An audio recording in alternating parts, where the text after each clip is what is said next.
Hello, friends. Welcome. Hello, readers. Welcome to this History News Live. I'm just going to pull up some notes that I have in the hope that will be helpful. Welcome to all of you who are joining me live. I'm very grateful you made the time. And if you are watching this on the playback, thank you for joining in the playback. As per usual, today we do have some updates, some repatriation / decolonization news. We've got a ding dong, and we've also got some information about upcoming events and exhibitions. All of the news articles that I'll be talking about today are going to be on the Opera pinboard that's in the description box and linked. Also in the description box, you will find the articles listed and numbered. Those numbers do relate to the numbers on the bottom of the slideshow slides that you will be seeing on screen. I do have lots of people to thank for sending me articles. Before we do that, let's get into saying some hellos. Hello, Brian. Thank you for joining. MJ is making strawberry jam. Sounds delightful. Emily is sewing. Hope you're sewing something lovely. I'm sure you will be. Liz, working from home. I'm enjoying the fact that you're going to be playing hooky with me for the next little bit of time. There's been a big jump there. Hang on a second.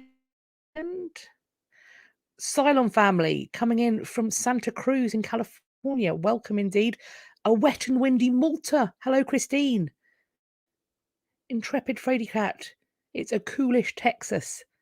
80 Fahrenheit instead of 90s. That sounds pretty warm to me. Not gonna lie. And hello, Marcus.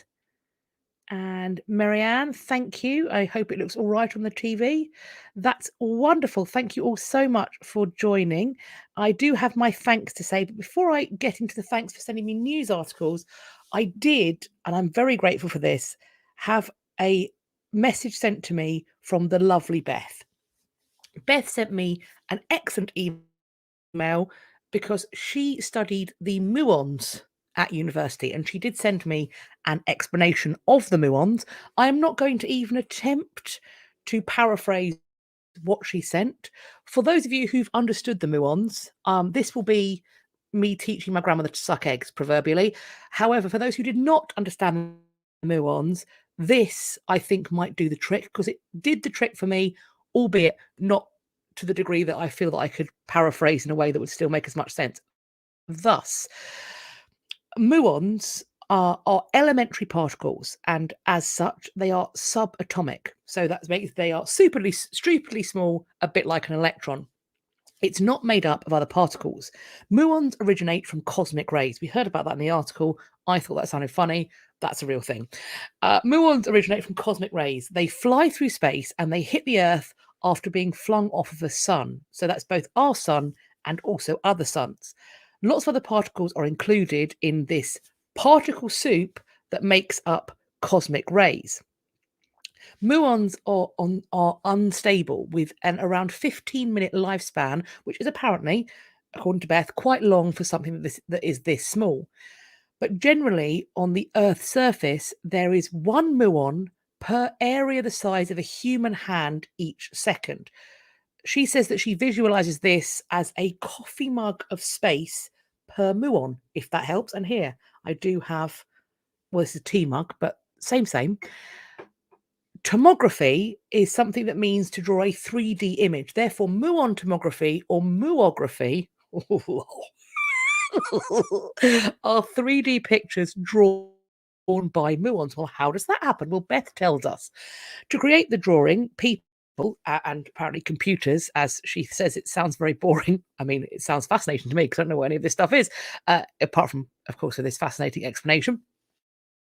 People or computers count the number of muons that pass through an area.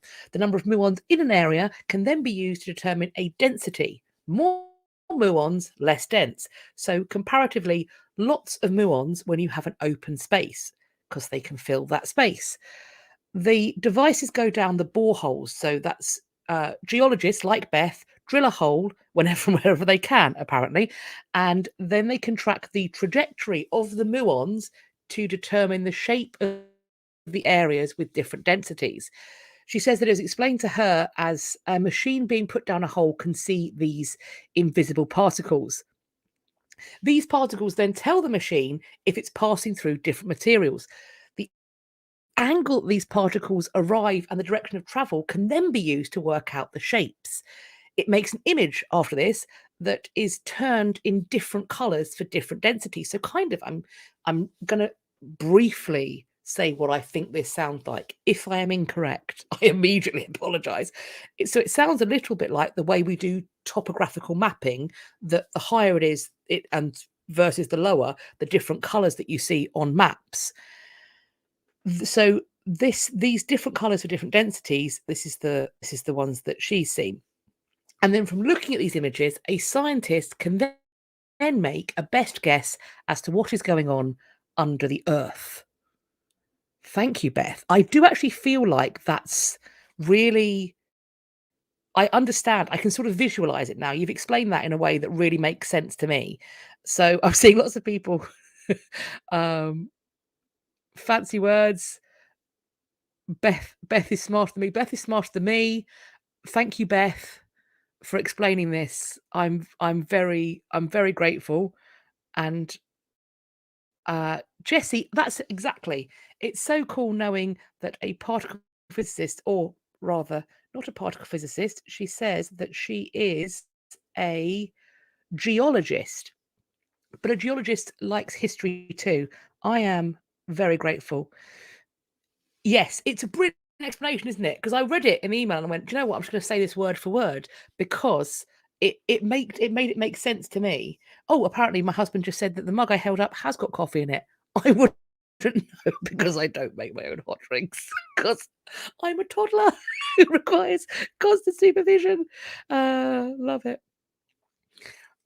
Technology and archaeology has advanced our understanding without digging. Indeed, as in fact, the exploration of artifacts, the use of technology for scanning and things, when we think about mummified remains, being able to see inside of lockets. So technology has meant that we can be so much less invasive when it comes to doing our archaeological work. Pretty pick. I'm very much enjoying that dad joke. Well done. We can say Beth rocks. Beth the geologist, you rock. Thank you very much. Now, that's a question, Dorothy, that I do not know. Which colour represents more dense? Asking for a friend to know how to insult someone without them knowing what they're saying. Well, that, hopefully, I will have an update as to which colour means it's more dense. I love that. Now, let us hop into the thanks for the articles being sent to me. Let me just pull up my... There we go. So I need to say a massive thank you to Joseph, Terra, Jessie, Jarrod, Yvonne, Mary, Elverta, Mrs. Pretty's Maid, Name Twin Cat, thank you, Jennifer, Debra, Beccy, Verity, Felem, Karolyn, and Rebecca and Kenny. Thank you ever so much for sending me these articles. As I say every week, it does mean so much to me that you see these things and you think, oh, I remember there's that person that exists on the internet. I'm going to send that to her. I'm very grateful. As I said last time we met, I have got a plan in my noggin to make the sending in of news items more streamlined and in just the one place, because quite honestly, coming in from all directions, I am finding a little confusing, but also it coming just into my email inbox means that I am missing other emails. So I am going to work something out. I'm hoping that by the end of next month, I will have that thing in place. So, fingers crossed, I'll be able to explain how we're doing it. Let us then commence with the updates. I am really hoping that I have streamlined this slideshow down sufficiently that I will not be keeping you for the better part of 3 hours. Mostly because I need to have my dinner, because tomorrow I am working out of the house. So I need to, get up and wash my face, etc., which is always hard of a morning. Let's begin. Updates. This is about those ruins in Armenia. Last time we met, I was talking about a mysterious white powdery substance, which was making me snicker, chortle. Turns out, not what I was snickering about. Instead, they think that it is the remains of a 3,000-year-old bakery, and it's still containing absolutely heaps of wheat flour. So the mysterious white powder that was sat in piles are apparently a culinary historian's dream, we are told, the remnants of ancient flour. The team that uncovered this is a Polish-Armenian team of archaeologists, and they made this discovery working at an archaeological site in the town of Metsimor, which is in western Armenia. When they identified the flour and excavated several furnaces, they realised that they had found this large bakery. The ancient flour was sprinkled throughout the ruins, including on several furnaces. They conducted a chemical analysis and they determined that the substance was wheat flour used to bake bread. And they think that at one time, approximately 3.5 tons or 3.2 metric tons of flour could have been stored in the 82 by 82 foot or 25 by 25 meter building. It contained 2 rows of 18 wood columns supporting a reed roof with wooden beams. They think that this bakery was in operation between the 11th and the 9th centuries BCE, which makes it during the Iron Age. Very exciting.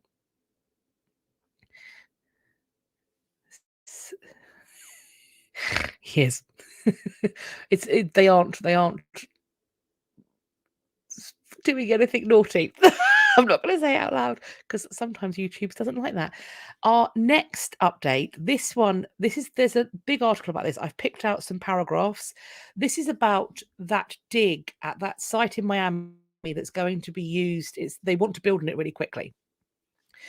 But what they found there is a 2,500-year-old Tequestra site. The problem is that on top of the fact there were conversations that we were involved in and that we talked about where it seemed like they were trying to cover up the value of the archaeological remains, but there's now more going on.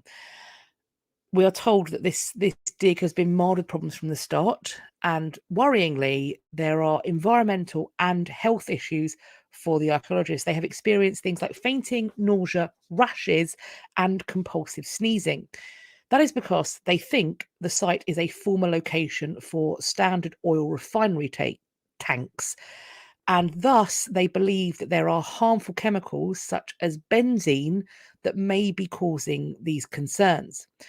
The archaeologists have since been required to take a health and safety training course, and OSHA, OSHA, have stopped the digging at the site twice to conduct tests. A lady who is going by the name of Cheryl for the purposes of this article, I believe, reading the article, that is a pseudonym, recalls, quote, feeling nauseated and unable to eat. She experienced stomach pains, headaches, coughing and sneezing. So she was then moved to another section, but then after talking about these concerns was let go from the job because she'd voiced having these health concerns. It's then reported that her blood work came back with having above normal levels of tungsten. Now, I am not going to pretend that I know what tungsten does to a body, but anything in your blood, for the most part, that's at above normal levels, particularly when you've got side effects, doesn't sound like a great thing. And also they're reporting on it, so I'm assuming it's not the one. Yes, Steve, you are perhaps quite right. That we are told, though, another person who is going under the pseudonym George, that's not their real name, nobody's wearing ventilators, nobody has the appropriate protection. He says they were finding chunks of asbestos. Now that I know, that needs proper gear. The removal of asbestos is a multi-million-pound industry in this country, so I can only imagine that is the same the world over. They are finding chunks of asbestos and handling it. He then goes on, the truth of the matter is it's a class action lawsuit waiting to happen. Somebody call Erin Brockovich. Continuing on, George said, quote, they're shaving potentially years off of the hundreds of people who go in and out of there. One supervisor told me, and if this is true, this is abysmal. I wanted to swear there. This is abysmal. One supervisor told me that if I want to continue being an archaeologist, I need to get comfortable with cancer. I'm sorry. What? I do not know. What is this? What is happening? George, we are told, was eventually called into a meeting to discuss his safety concerns. George said he was reprimanded and yelled at by the head of the site and the head of HR for bringing up safety issues, and was ultimately fired after 1 month on the site. This is unacceptable. Pretty pick. I'm very does this mean, are you saying that your mother works in archaeology? Is this a thing that everyone knows, that archaeologists need to get comfortable with cancer? If that's the case, what? No, sorry, absolutely not. That's not acceptable. Don't like it. Yeah, I'm not. Yeah. So there's a whole article on it. Those are some of the paragraphs that made me stop in my tracks and go, I am sorry. What is happening here? I'm not going to say the swear. I'm seeing people talk about having a Patreon so that I can do swearing, and I can see that, I can definitely see the value, and I'm willing to consider a Patreon. The issue is that I made a promise when I started this channel, and particularly when I first started getting monetized, I made a promise to the people that were here then, and also to myself, that when it comes to reading the past, I wasn't going to put content behind a paywall. So I will look into Patreon and see if there's a way of doing it that is as inexpensive as possible, so that I can let my my filthy mouth out. So we'll see. But thank you for saying that you would be willing to pay for it. Oh, pretty pick. You come from a town with a big oil refinery. Wow. But you said that we do need to treat archaeologists better. Indeed, certainly, it sounds like it. And what I will say is that, in a way, I'm horrified, but in another way, I am also not massively surprised, because having been in the academy and knowing friends who are still in the academy, there is a culture of, in academic settings, which of course archaeology is, of putting up with really poor conditions, really poor treatment, really scant regard for a person's mental health, their work-life balance, and considering the pay scales in the academy, and I can only speak from a UK point of view, really and truly, one wonders if it's worth it. And certainly, what things that I'm seeing is that people I know are saying it's not, and they are leaving because of it. Jennifer asks, have I thought of a Discord server? I have heard of these things. That is enough. I live in the 1500s. So it's frankly, I did a lot of learning to find out how to use YouTube. I watched YouTube for about 5 years before I started my channel. But yes, I've heard about Discord servers. It sounds like a good idea. I will investigate.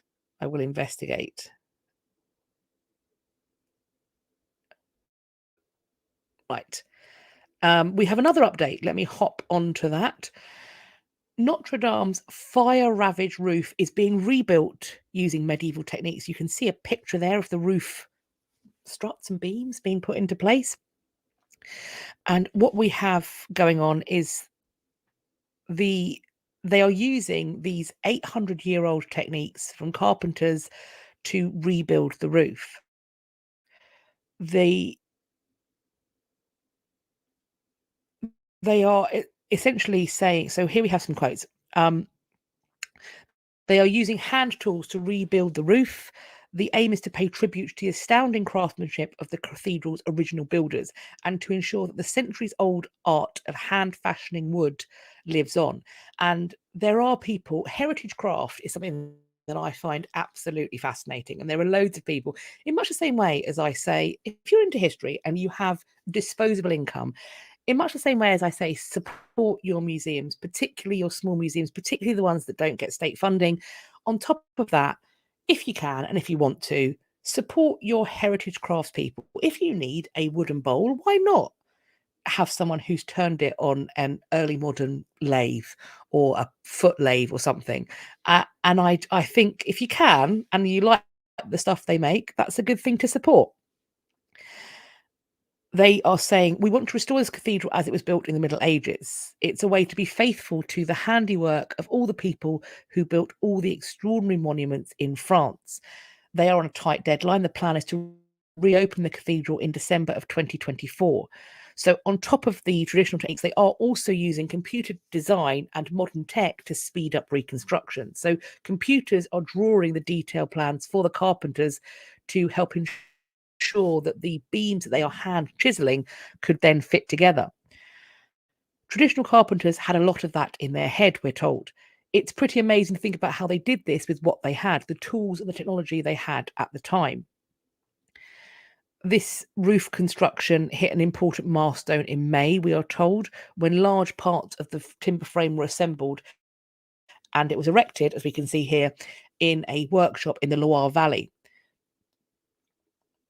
The next time this is going to be put together is when it's on top of the cathedral. However, unlike how it would have been in the medieval period, this is going to be going on a truck to Paris and then lifted by a mechanical crane into position, which is far safer than the kinds of cranes they had in the medieval period. And of course they did, because they built these enormously high buildings, frequently, I believe, using wheels that people walked in to get things to be winched up.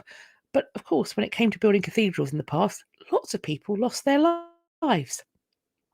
Quote, the objective we had was to restore it to its original condition, the wooden frame structure that disappeared in the fire.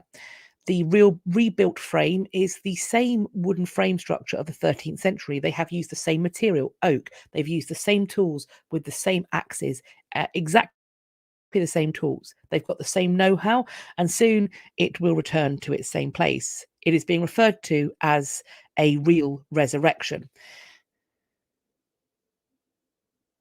Human gerbil wheels, yes. And if Tony Robinson is to be believed, and I frequently think he is, because he did a episode on the worst jobs in history that talked about this, frequently I learned from that they would use people who were visually impaired. I think, and he said, perhaps because they were working at such heights in such a dangerous contraption that was perhaps the only way to get them up there and doing it. We are now going to, I don't know who Tom Scott is, but the hamster wheel crane, that sounds exactly like what I'm talking about with the worst jobs in history Tony Robinson thing. We're now hopping on to repatriations. I got some articles about this. This was sent to me a number of times. Thousands of stolen artifacts have been recovered by the Italian police. These are artifacts of pronounced historical and financial value, some of which were taken from graves and archaeological digs. The Italian police arrested 21 out of 51 suspects in an operation that included hundreds of officers. Authorities recovered 3,586 pieces of, quote, inestimable historical, artistic, and commercial value. They also recovered 60 metal detectors and other objects consistent with clandestine excavations, including long metal spikes and shovels. Now then, I always say, wouldn't it be a fun thing to get a metal detector for Christmas or for your birthday and go out and find something cool? I hope it's very clear when I say that. If you find something that could be determined as to be treasure, you have at least an ethical duty to hand it in to the appropriate authorities. And in certain countries, in the UK, you have a legal responsibility to hand it in to the authorities. So it can be adjudged by a coroner as to whether or not it's treasure. So go out, have a lovely time. Don't disrupt any soil that could perhaps be structurally sound. And also, it is worth remembering that if you are going to do any kind of excavating on your own, I think it's worth seeing how archaeologists work, because so much of the context of a find is figuring out what soil it was in, what was above it, and what was beneath it. So those are just the things that I'm going to throw up there. Also, yes, permission from the landowner. Don't go worrying sheep.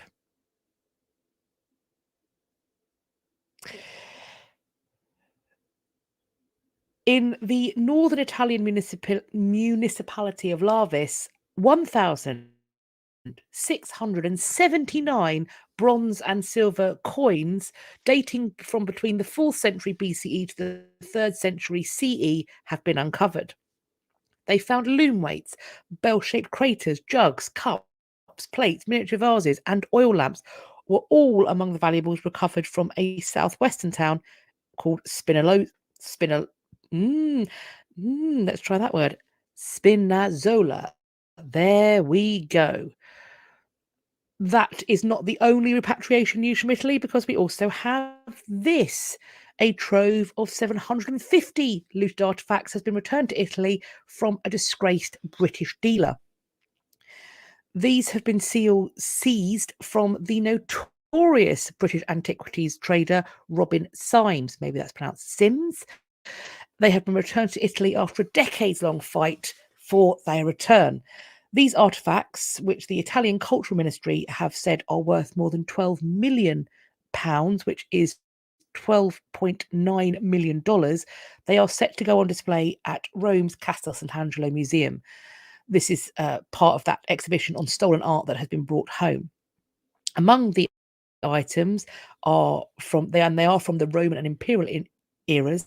They have found a bronze tripod table from an Etruscan family, 2 parade headgear for horses, 2 funerary paintings, male busts in marble, various portions of statues and bronzes, and a wall painting with the depiction of a small temple, likely from a Vesuvian residence. There are also precious gems set in gold, silver, bronze, as well as bone and amber. Other pieces include weapons, sarcophagi, funeral urns, funerary urns, ritual objects, furnishings in bronze and marble, mosaic, and painted decoration. Continuing on this article, these artifacts, we are told, originate from, quote, clandestine excavations on Italian territory. They were illegally obtained by Symes Limited, the company owned by, unsurprisingly, Symes. He is known to be a major trafficker of cultural goods.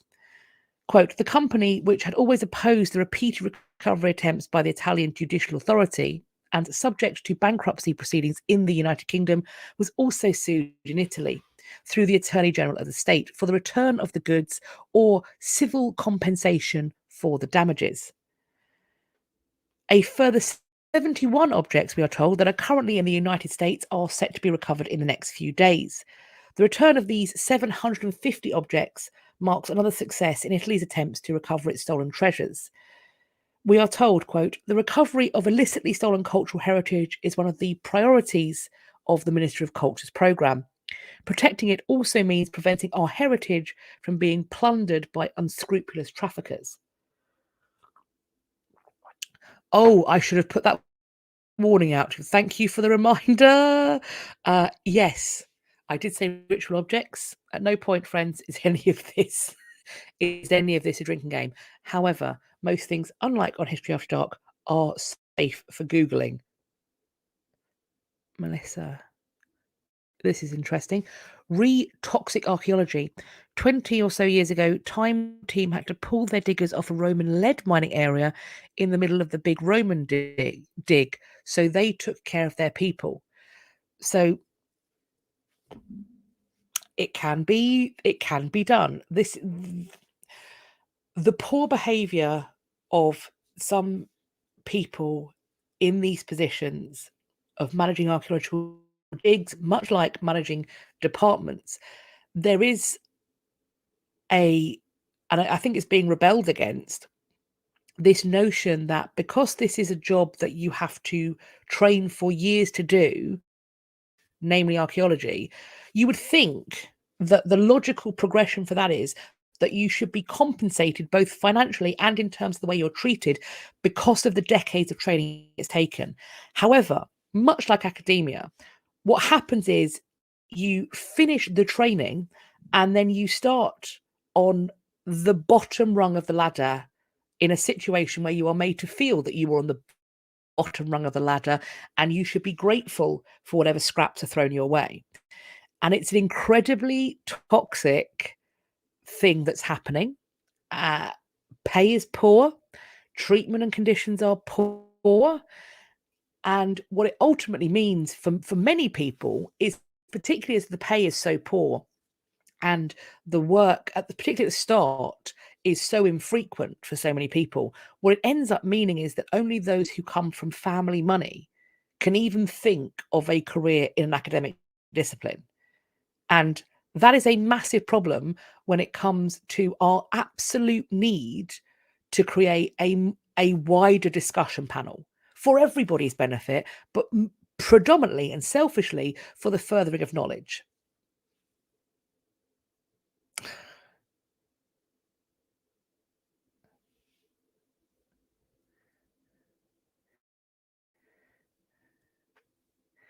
It's Florida. We're lucky the archaeologists weren't chased out with pitchforks and torches. I mean, it's a good joke, but it's also true.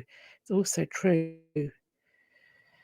I mean, I have some of the things I've seen about the American employment things and some stuff like maternity leave is utterly wild. I mean, I think it's bad here. But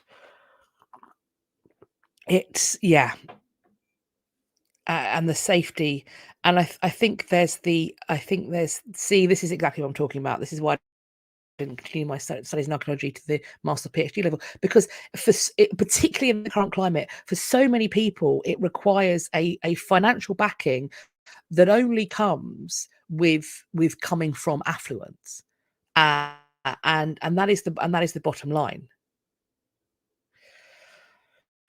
And it's not fair, and it's not right, and it's what it's ultimately going to do is it's going to limit the scope and the breadth to which academic study and thus the collective understanding can increase.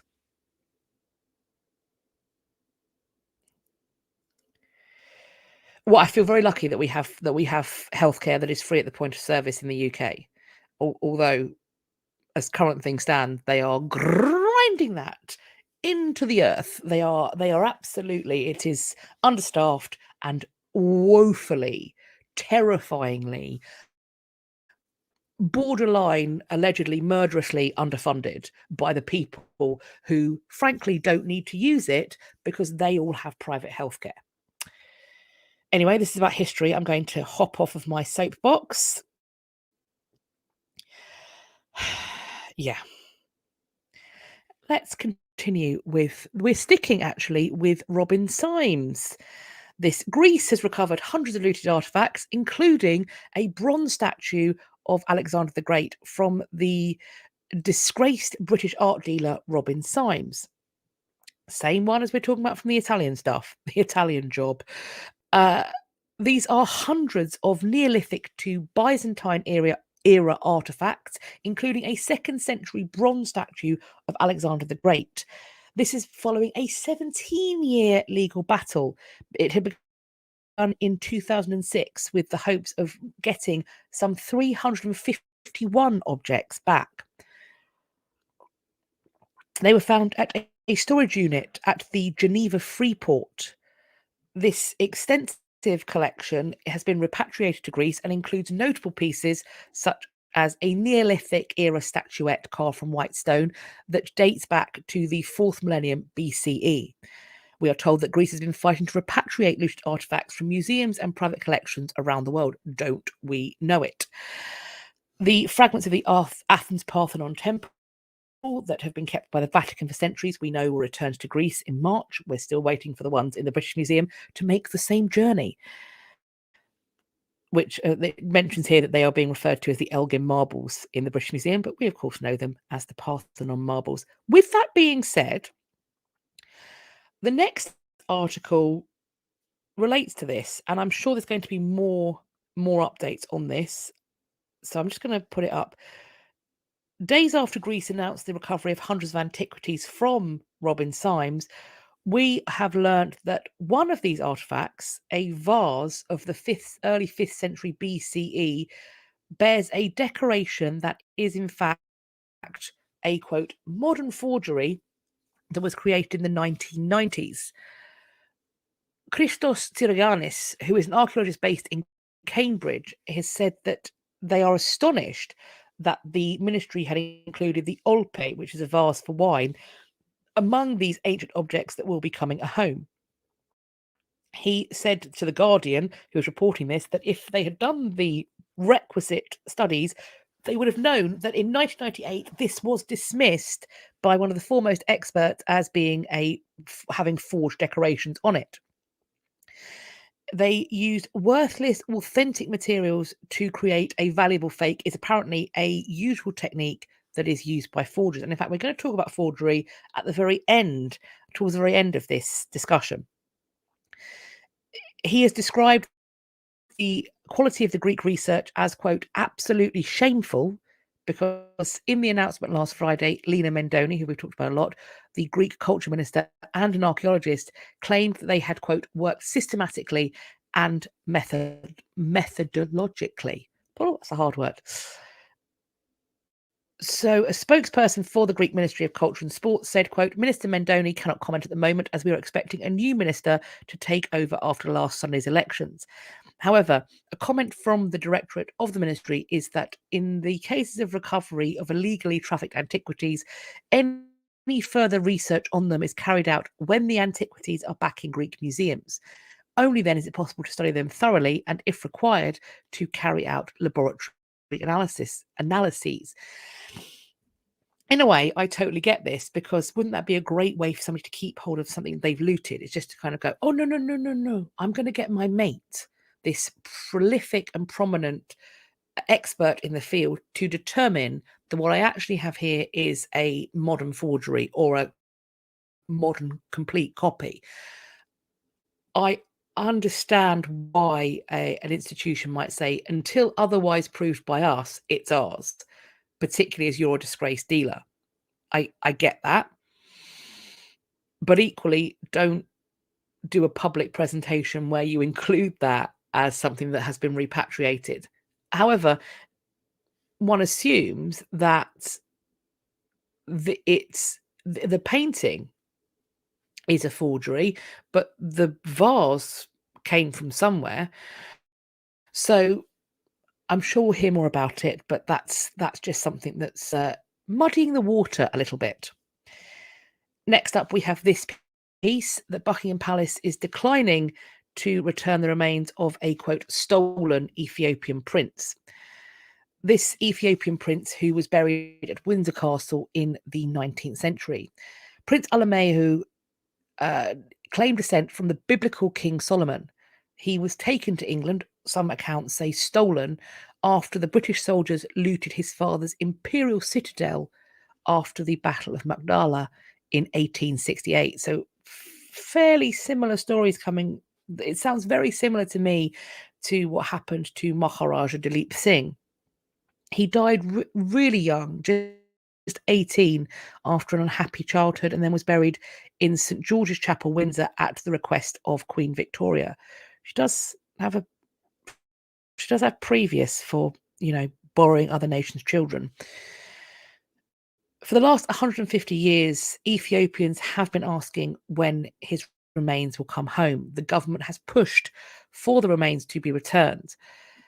But in a statement sent to the BBC, a Buckingham Palace spokesperson has said that removing his remains could affect others buried in the catacombs of St George's Chapel, Windsor Castle. Quote, it is very unlikely that it would be possible to exhume the remains without disturbing the resting place of a substantial number of others in the vicinity. Yes, it would be absolutely terrible, wouldn't it? If remains that are so important were desecrated. That would be terrible. It added that the authorities at the chapel, I should probably put a little hash S for sarcasm there. It added that the authorities at the chapel were sensitive to the need to honour Alamayu's memory, but they also had, quote, the responsibility to preserve the dignity of the departed. And do you know what? I agree with that. I do agree with that. But when it comes to righting a wrong, it said in the past the royal household had, quote, accommodated requests from Ethiopian delegations to visit. Right. The campaign for this return began in earnest in 2006 when the Ethiopian president at the time wrote to Queen Elizabeth II asking for the remains to be exhumed. But this was then rebuffed. According to the Ethiopian embassy, the Lord Chamberlain replied on behalf of the Queen, saying, quote, while Her Majesty was in favour of repatriation, identifying the remains of young Prince Alamayo would not be possible. The prince's remains had been added to a grave at St George's Chapel with 9 others.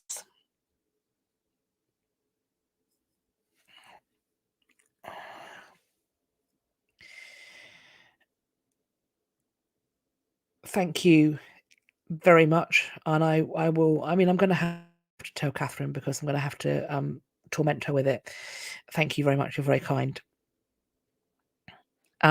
Debbie said, is everyone just thrown in a mass grave? I mean, from the sounds of it, in this case, who are the 9 other potentials? Who are the 9 other potentials? Who's he with? Do we not know? What is that? I mean, I suppose the question then becomes, what is the right thing? Because clearly there is now a problem that they don't actually know for sure where he is. They don't know where he is. So that certainly, with this in mind, it does mean this is not an easy answer.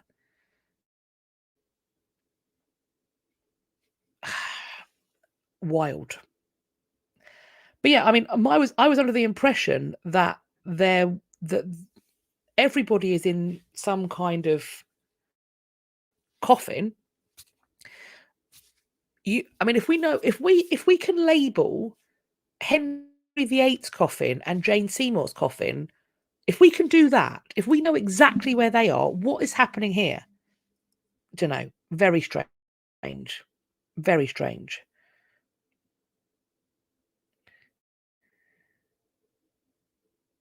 But yeah, there certainly has been haphazard burials and reburials, but the commonality was, and particularly like in a period where mourning is the de rigueur fashion, as it was in Victorian England, like they do death, don't they?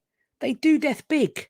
They love to keep bits of people's hair and make all of the lockets and the jewellery and the brouhaha. Everyone wears black for about 18 months. Like they do death.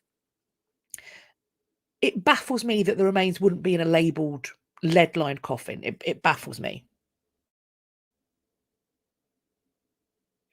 Yeah, yes, exactly. Unless he wasn't buried as a royal, in which case, why is he buried in one of the crypts of Windsor? Don't know. I have no doubt that we'll be hearing more about this, and best believe I'll be keeping my eyes on this to see what is happening. Continuing on, we have the news about a priceless 16th century painting that was stolen during World War II being returned to Poland.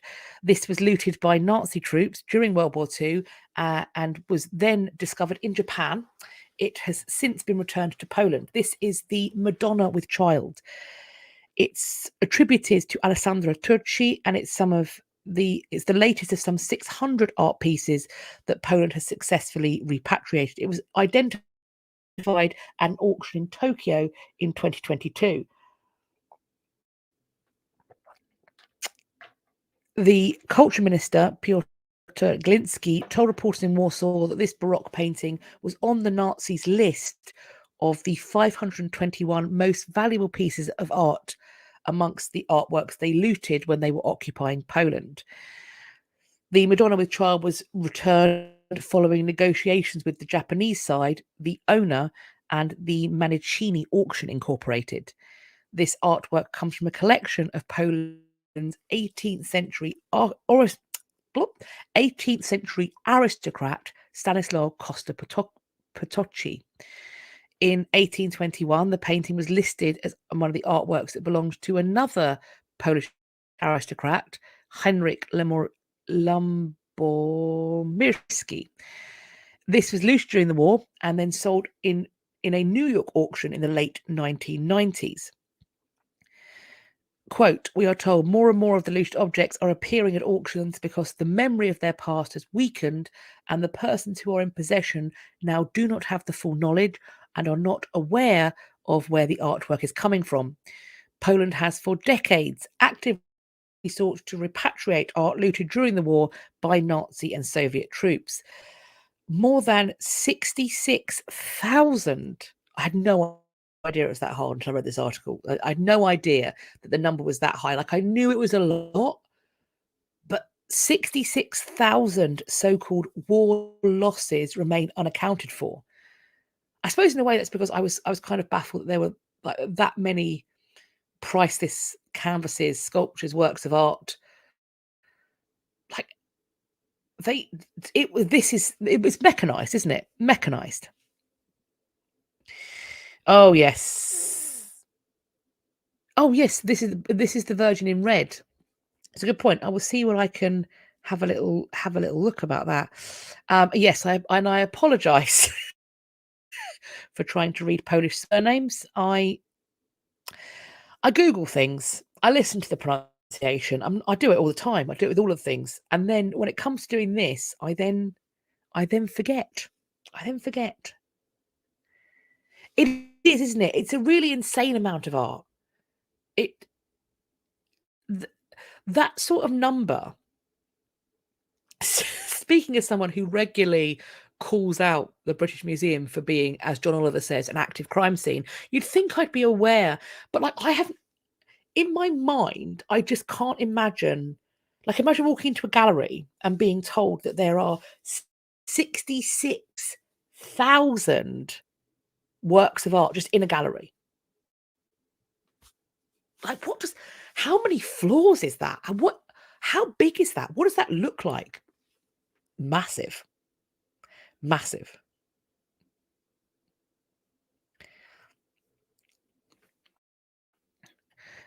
We have another one. The National Trust is working on a policy to return its colonial loot. This is not going to go down well with some people have infiltrated the National Trust members, trustees thing, and they are anti-wokery. But the National Trust, nevertheless, is working on a policy to return the stolen objects that are in its properties. And the charity's chair has said this at the Hay Festival, which is just finished, still going on. Massive festival, Hay on Wye. The restitution and repatriation of objects taken from other countries is a huge issue. He said, quote, provenance needs to come into public access, public benefit. This is part of a panel discussion that's taking place at Hay. And the panel discussion had the title, quote, The British Country House Revealing the Bigger Picture. He described the query about whether looted items should be returned as a question for the future, but then disclosed that the National Trust was in the process of creating their own policy. They talk about the repatriation as a powerful cultural, spiritual, and symbolic act. They also say that there is no single uniform process or set of procedures which constitutes a restitution blueprint. And this is the thing as well, is we do need restitution. I think I've made it clear that I am in favour of repatriation and restitution. But equally, we do need, I think, globally, preferably, to have some kind of conversation about what that looks like and how it functions, to speed up the process without making mistakes. The historian David Osaga, great historian, phenomenal.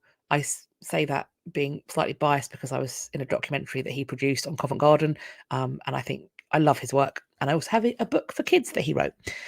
Is another panelist at this literary event at Hay.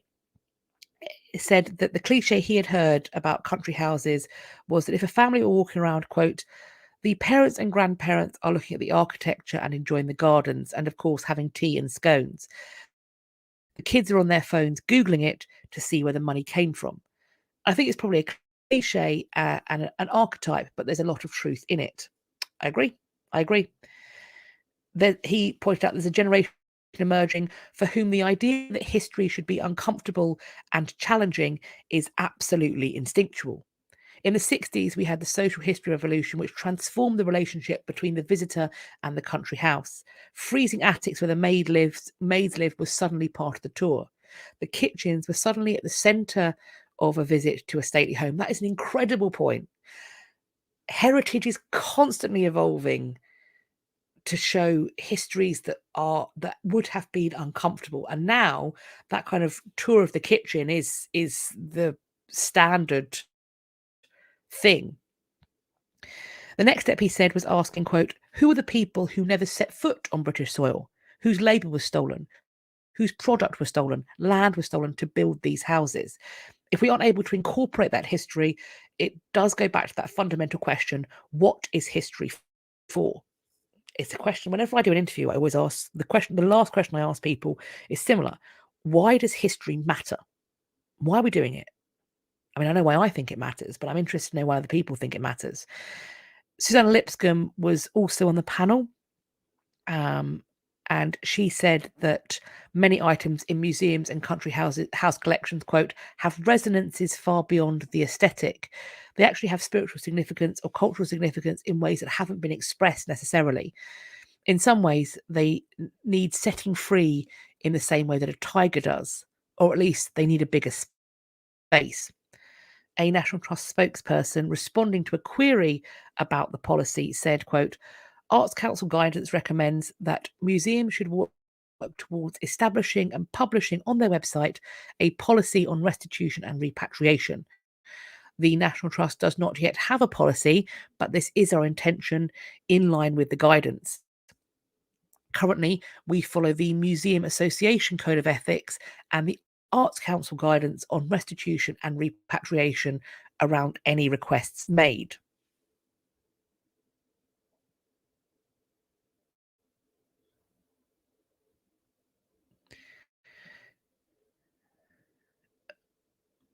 Yvonne, at the homes of the founding fathers of the US, the National Park Service is now restoring slave quarters.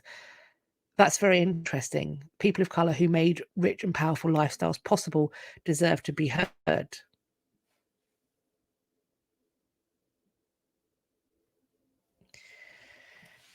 I agree. And it's so strange to me that my understanding, certainly in this country, but I believe in much of the English speaking world, at some point, every school child of varying ages, some very, very young, will be taught or will know the name of Henry VIII. They will know about his 6 wives. They will know that 2 of them were beheaded on his orders. Somehow, that is suitable. That level of ultra violence, that is not something that children should be protected from. But the fact that vast numbers of countries made their money out of the slave trade and that other people are walking on stolen land, that's apparently uncomfortable.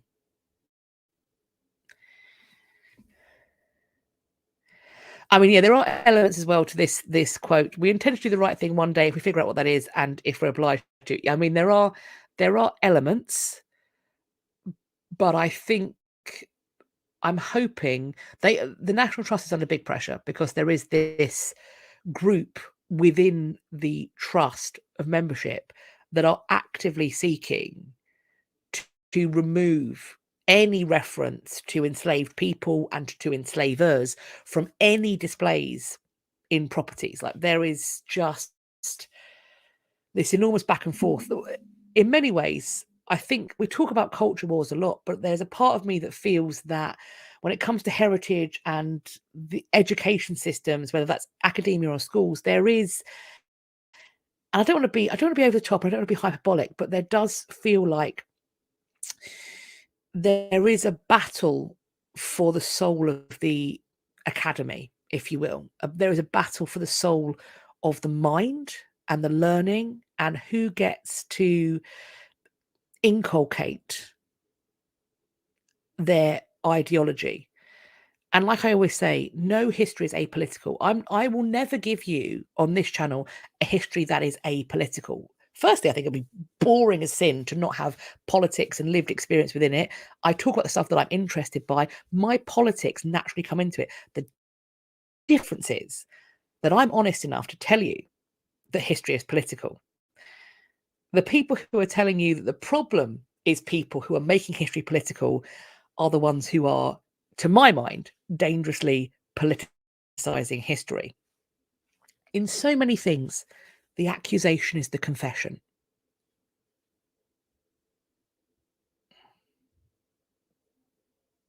Seeing these comments. Great comments.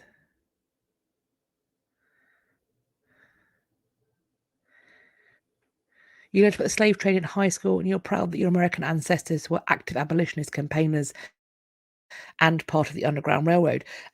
And this is the thing, if we don't discuss this, we can't find those heroes to be proud of, can we?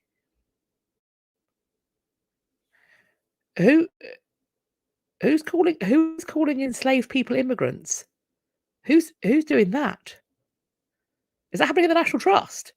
Wild. Is that, no, that can't be. Who did that? If I'll see, when you put a comment up, I will share it. I have another article that I found on the Madonna and Child as well. That's also linked. I should have put it together, but my slides slipped evidently. So this is a further article if you want to check it out, talking about much of the same things. Poland has, for decades, actively sought to repatriate art looted during the war. Oh, Lord.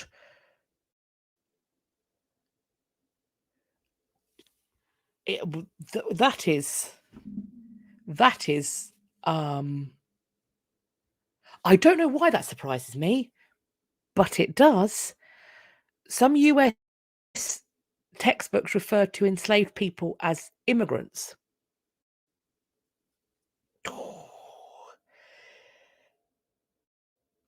Florida. Oh boy. Oh boy.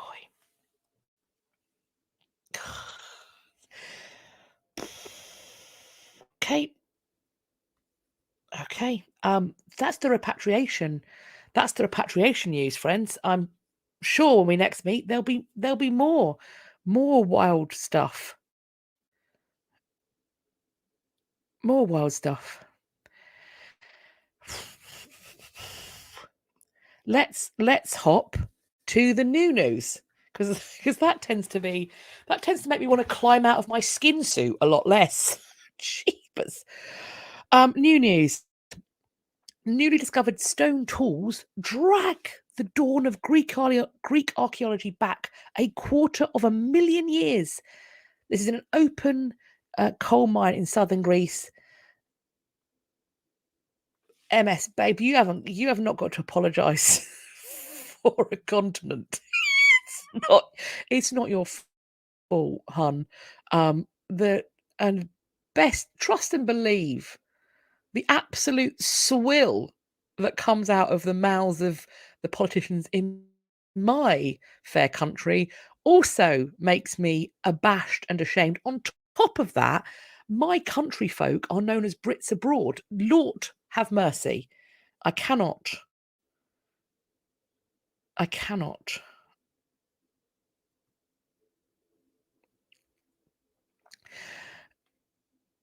So we have deep in open coal mine in southern Greece.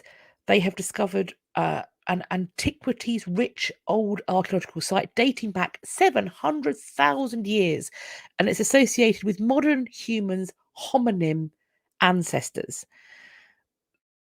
This find, which was announced, would drag the dawn of Greek archaeology back as much as 250,000 years. Although we are told that older hominin sites have been discovered elsewhere in Europe.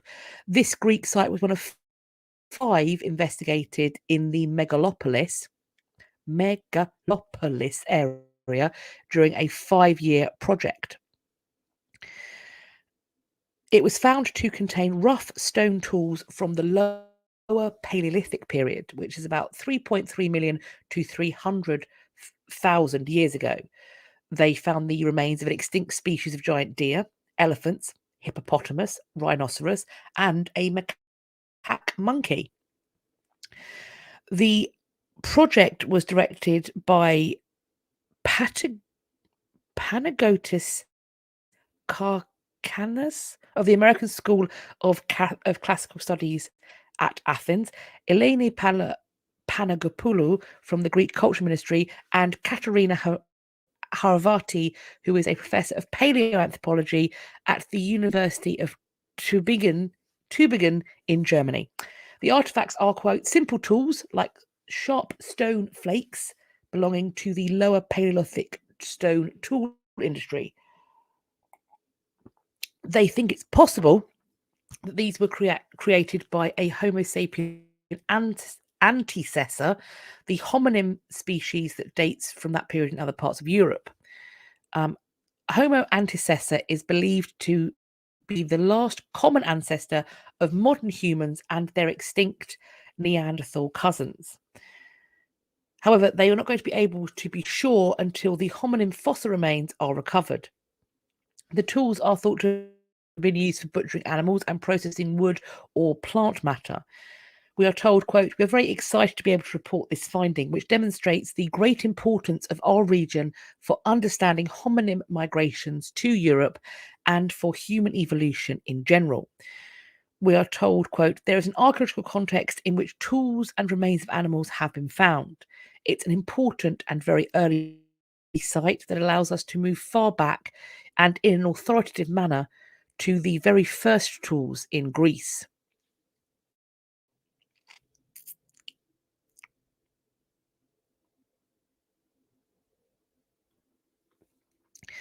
We have the uncovering of a giant Bronze Age barrow cemetery. This is archaeologists from Cotswold Archaeology. They found this in the suburbs of Salisbury in England. There, once again, a housing development.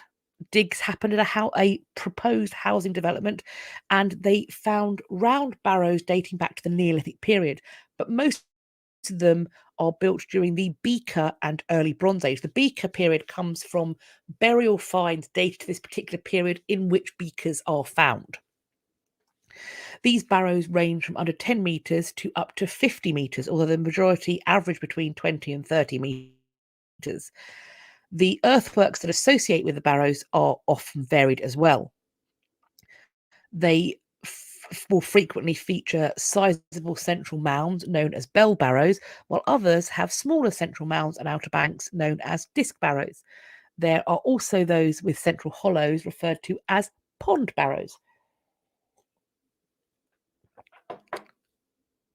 Barrows tend to be associated with individuals. Some will only.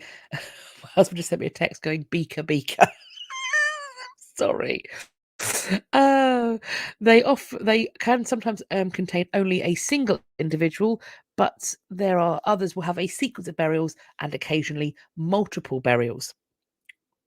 I can hear him laughing downstairs because he's a child. But I'm laughing too. So it's my fault. This cemetery near Salisbury consists of 20 or more barrows that are spread along a valley floor and up an adjacent hillside. There's an oval-shaped barrow that indicates that it could potentially be of Neolithic origin or construction in an area associated with Neolithic activity. Positioned near the centre is a collective mass grave containing the skeletal remains of adults and children. There are also two further graves, both of which held beaker burials, and that they were probably created at the start of the Bronze Age. Excavations also found remains from the Saxon period. They found the possibility of there being a sunken featured building, preserved timbers, iron knife blades, and ceramics, as well as a cultivation terrace, a lynchet of probable late Iron Age date, as well as pits from the Bronze Age and the Iron Age. So I'm thinking there's going to be some more study on that at some point. Seeing the nonsense. And thus, next up, if we get more updates on that, I will, of course, let you know. Researchers have found the oldest evidence of the plague in Britain. They have found 4,000-year-old plague DNA. Scientists have identified 3 cases of Yersinia pestis, which is what causes plague. It's a bacteria that causes plague in human remains. 2 have been found in a mass burial in Somerset, and 1 has been found in a ring cairn monument in Cumbria. The team involved took samples from 34 individuals, and they were on the hunt for Yersinia pestis in their teeth, because dental pulp will be examined as it traps the DNA of infectious diseases. We are talking about here a group from the Francis Crick Institute working with people from the University of Oxford and the Levens Local History Group, as well as the Wells and Mendip Museum, to make this discovery.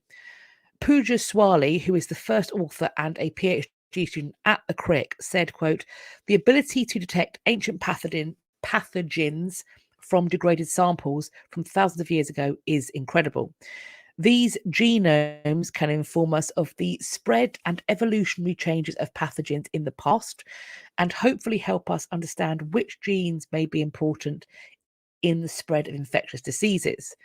We see that this Yersinia pestis lineage, including genomes from this study, loses genes over time, a pattern that has emerged with later epidemics caused by the same pathogens." He's now saying no touchy touch. He's agreeing with you, Lorcan. No touchy touch. The researchers also analysed the DNA and identified 3 cases of Yersinia pestis in 2 children who were thought to be between 10 and 12 when they died, and 1 woman between 35 and 45. According to these findings, it's likely that these 3 people lived at roughly the same time. This strain of plague, according to researchers, is the late Neolithic and Bronze Age lineage, and it's thought that it was brought into Central and Western Europe by humans expanding into Eurasia. Now, this clearly says that it was extending as far as Britain. So they've poked the plague. Let's hope they leave it where they found it, because we don't need that. Not today. Not today. Yes, dental pulp is the stuff inside your toothy pegs, which my understanding is the longer remains are laid dry. You have to have the right sort of soil, because the older the remains are, the more the dental pulp degrades. And I think if it's in dry remains, you don't, the pulp can dry out, is my understanding. This is cool. There are some really cool pictures on these articles. You can sort of see it here. Some brilliant carvings. Archaeologists have found about 40 rock carvings showing ships, people, and animals that have been etched into granite cliffs of a Swedish island. And they were made, they think, some 2,700 years ago, making them Bronze Age carving. These are called petroglyphs, and they were spotted near the town of Kvil by a team of researchers. The team then erected a platform to uncover the images that were hidden under a bed of moss on a steep outcrop. This rock is now located in the middle of a grassy field, but it would once have been an island cliffside. It's located 3 meters above today's ground level on a steep rock surface, which during the late Bronze Age was located on a small island. So this rock carving must have been made from a boat when the sea level was approximately 12 meters above today's sea level. Interesting. These ancient Swedish carvings, quote, include lively scenes and complex compositions of elaborate motifs from travel, status, power, warfare, and cult that create, quote, an exceptional testimony to the culture of the European Bronze Age. This is what UNESCO has said about it. This newest haul of petroglyphs, I can imagine that, an unboxing of petroglyphs. This newest haul of petroglyphs includes a 13-foot carving of a ship. That is blinking massive, as well as depictions of people, chariots, ships, and horses. We don't know why this rock art was made. It's possible that it might have been made to mark property, to tell stories, or to share knowledge across generations. On the basis of the repetition of the motifs, it's possible that this collection of figures forms a narrative, we are told, but the exact meaning does remain a mystery. We have got a saddle found in China. The earliest dated saddle for horse riding has been identified at a burial in China. This is as you can see from the picture, it's a really well preserved, soft leather saddle. It was found in the tomb of an adult female who was in a flexed position. I don't really know what that means, I'll be honest with you, but in a flexed position, who was buried with a hide coat, leather boots, a pottery cup, a braided woolen band, remains of woolen fabric, and a leather saddle that was placed at her buttocks. So, like she's riding it. The report of the excavation said that the saddle is formed of 2 oval-shaped cushion pads made of cowhide, and then it's filled with a mixture of deer and camel hair. The upper side of the saddle is made up of 5 pieces of hide sewn together with fine running stitches using sinew thread. This forms the seat and the front support. A recent carbon dating analysis, the results of which are published in the journal Science Direct, has dated the saddle to within a date range of 727 to 369 BCE. According to the study's authors, quote, the saddle and other equestrian paraphernalia, say that 3 times fast, in the Yanghai grave assemblages further illuminate the role of horsemanship, or rather horsewomanship, I should say, in sedentary communities in Eastern Central Asia during the first half of the first millennium BCE.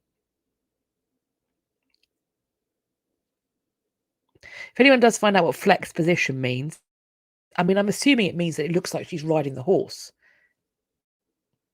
right? Or on the saddle at least. I've got some poo-poo news. Poo-poo news next. Ancient toilets that have been found in Jerusalem. We have found, not me, I wasn't there.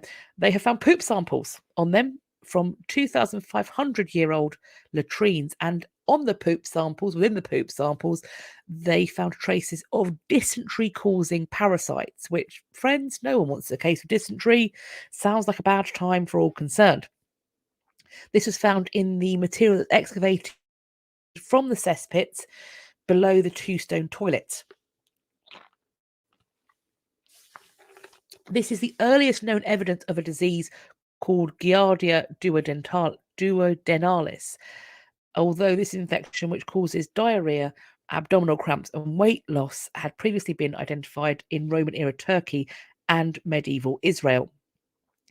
Most of those who die from dysentery caused by Giardia today are children, and chronic infection in kids can lead to stunted growth, impaired cognitive function, and failure to thrive, because nobody likes to be pooping through a tea bag. It's not a good time for anyone concerned.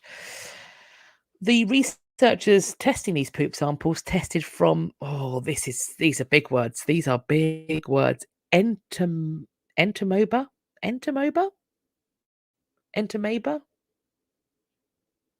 Oh, hang on.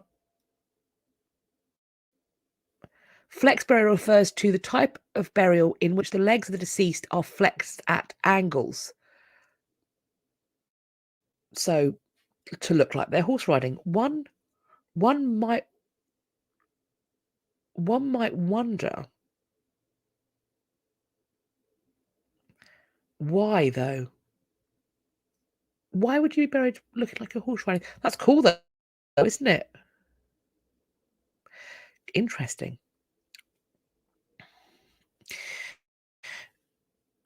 So they were testing for entomoeba. I might be pronounced that wrong. Giardia and Cryptosporidium. These are parasitic microorganisms that cause diarrhea in people. Everything apart from Giardia were repeatedly. So it's only the Giardia that they find positive tests for.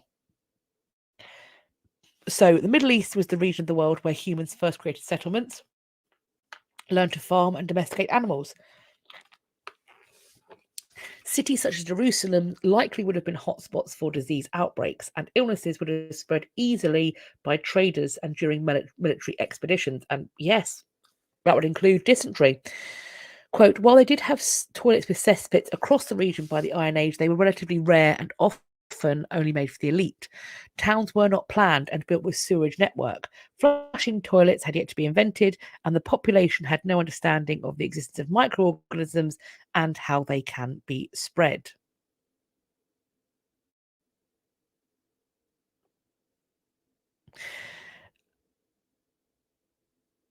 I can see no mention of her being buried with a horse or the remains of a horse having been found. So, Wheezy, I don't think so. If another article appears where it says that it was, I will, of course, update, though.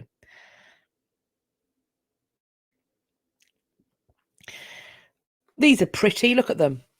Silver in ancient Egyptian bracelets are evidence of a long-distance trade between Egypt and Greece.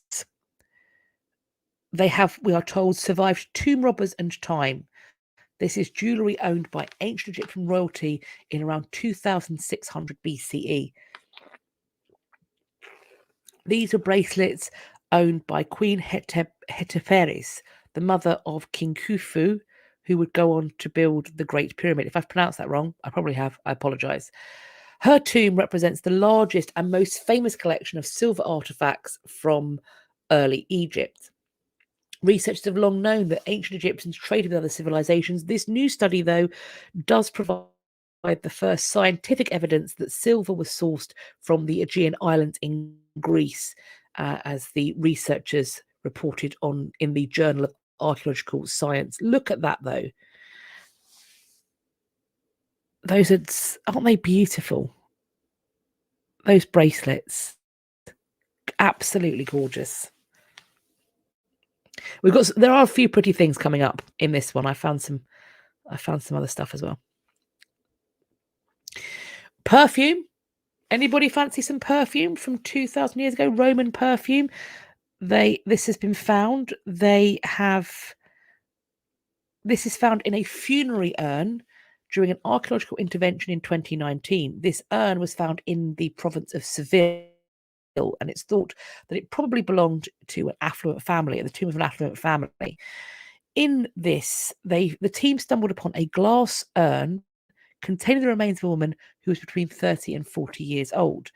Inside a preserved cloth bag within this urn, they discovered a small quartz vessel in the shape of an amphora, including in this amphora held solidified perfume. That's coming back in fashion, isn't it? The solidified perfume. What makes this discovery even more captivating is the exceptional condition of the vessel.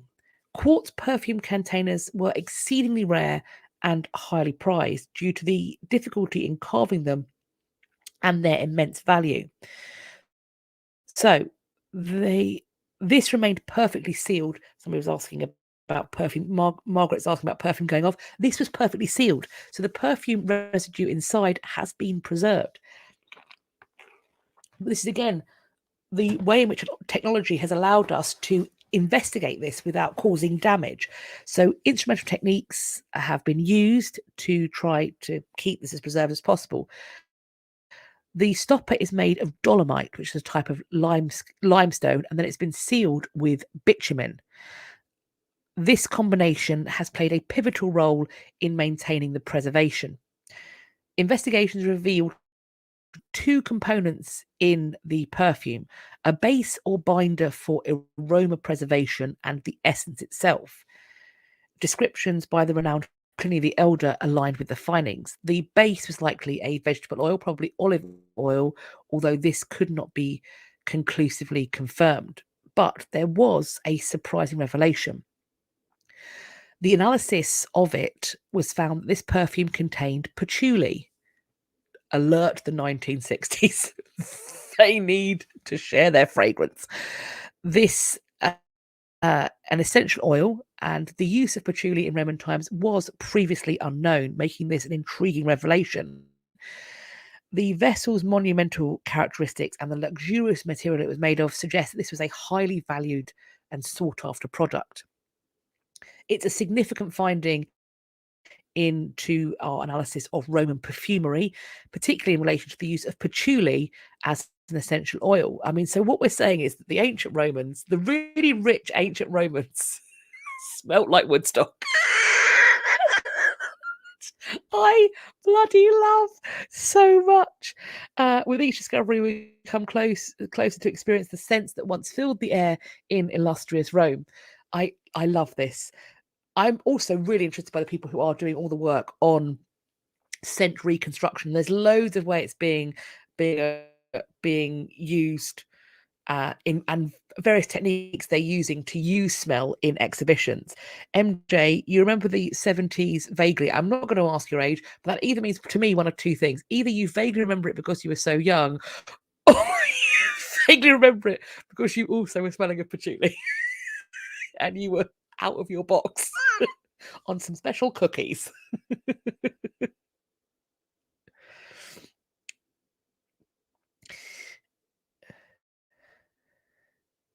Is patchouli back? Very popular in today's perfume. See, I have over years ago, I developed a taste. No, that's wrong to say about perfume, isn't it? I developed a preference for perfumes that are not alcohol based. So I started buying perfumes that would be considered halal. So I went to Arabic perfume shops to buy them, and I really like very kind of deep, rich, musky scents. I'll be honest, I don't think I'm 100% sure what patchouli smells like, though, apart from I know it smells of what hippies smell like. But I don't really know what that is either, so I'm gonna have to sniff some patchouli. I'm gonna go put my face in some. My husband's just texted me.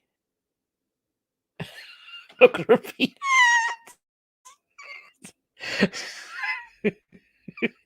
he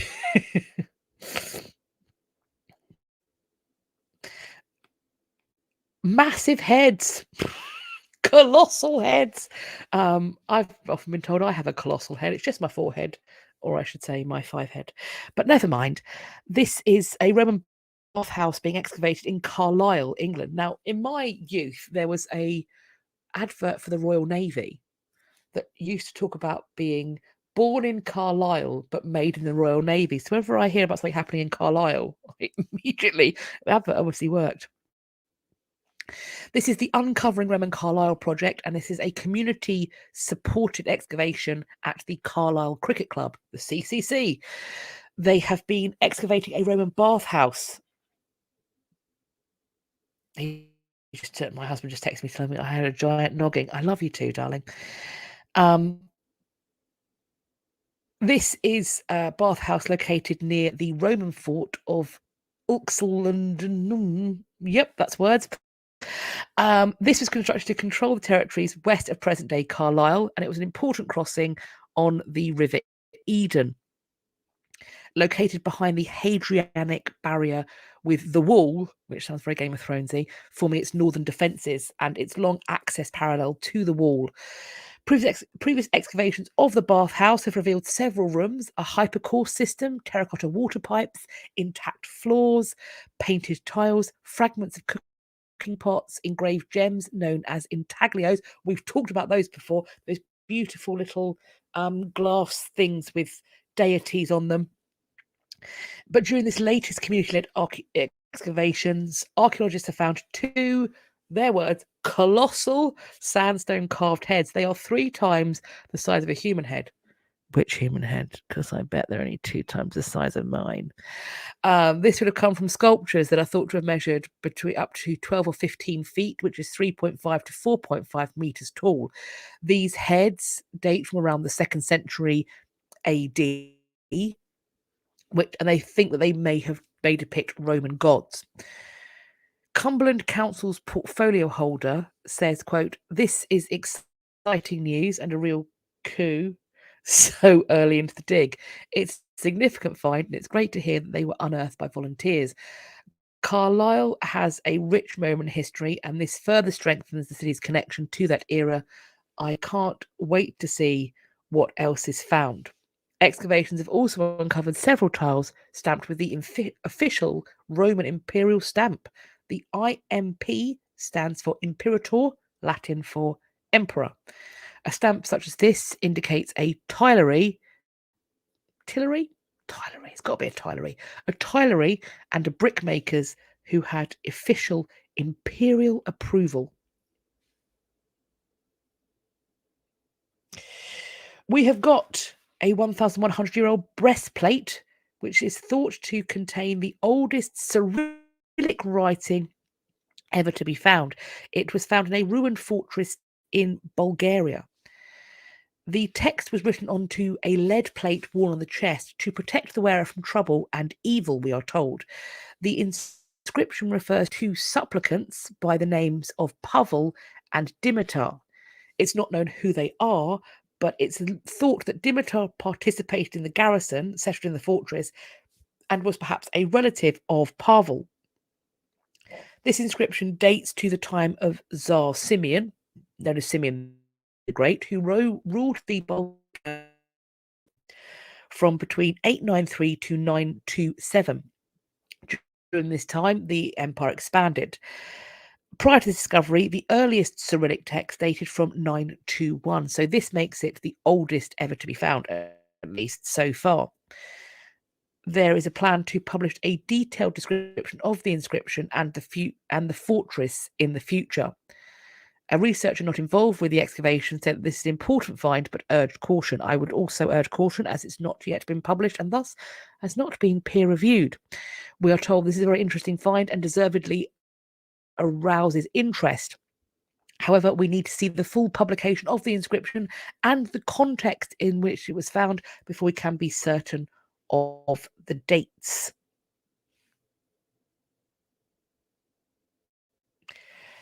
A sunken church has been found. This is the church of a medieval trading place.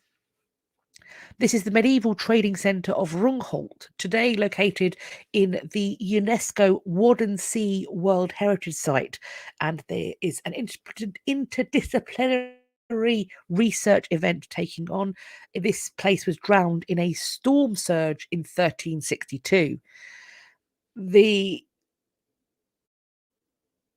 key to success of this work lies in their collaboration. Quote, "The settlement remains hidden under the mudflats, are first localized and mapped over a wide area using various geophysical methods such as magnetic gradiometry, electromagnetic induction, and seismics." We are told, based on this prospection, we selectively take sediment cores, so we burrow those little holes that not only allow us to make statements about the spatial and temporal relationships of settlement structures, but also about the landscape development. In May 2023, so fairly recently, a previously unknown 2-kilometre long chain of medieval terps, which are artificial settlement mounds. Michael, no muons yet. Maybe the muons will appear. This is recorded by geophysical prospection. One of these terps showed structures that can undoubtedly be interpreted as the foundation of a church that would have been 40 meters to 15 meters in size. The first corings and excavations have provided insights into the structures and the foundation of this sacred building.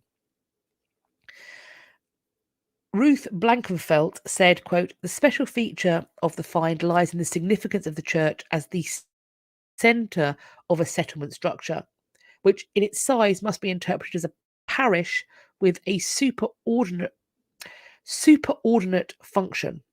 In addition to the unique archival character that the mudflats have for the reconstruction of Rungholt's cultural landscape, the project results of recent years also show the extreme endangerment of cultural traces that are 600 years old."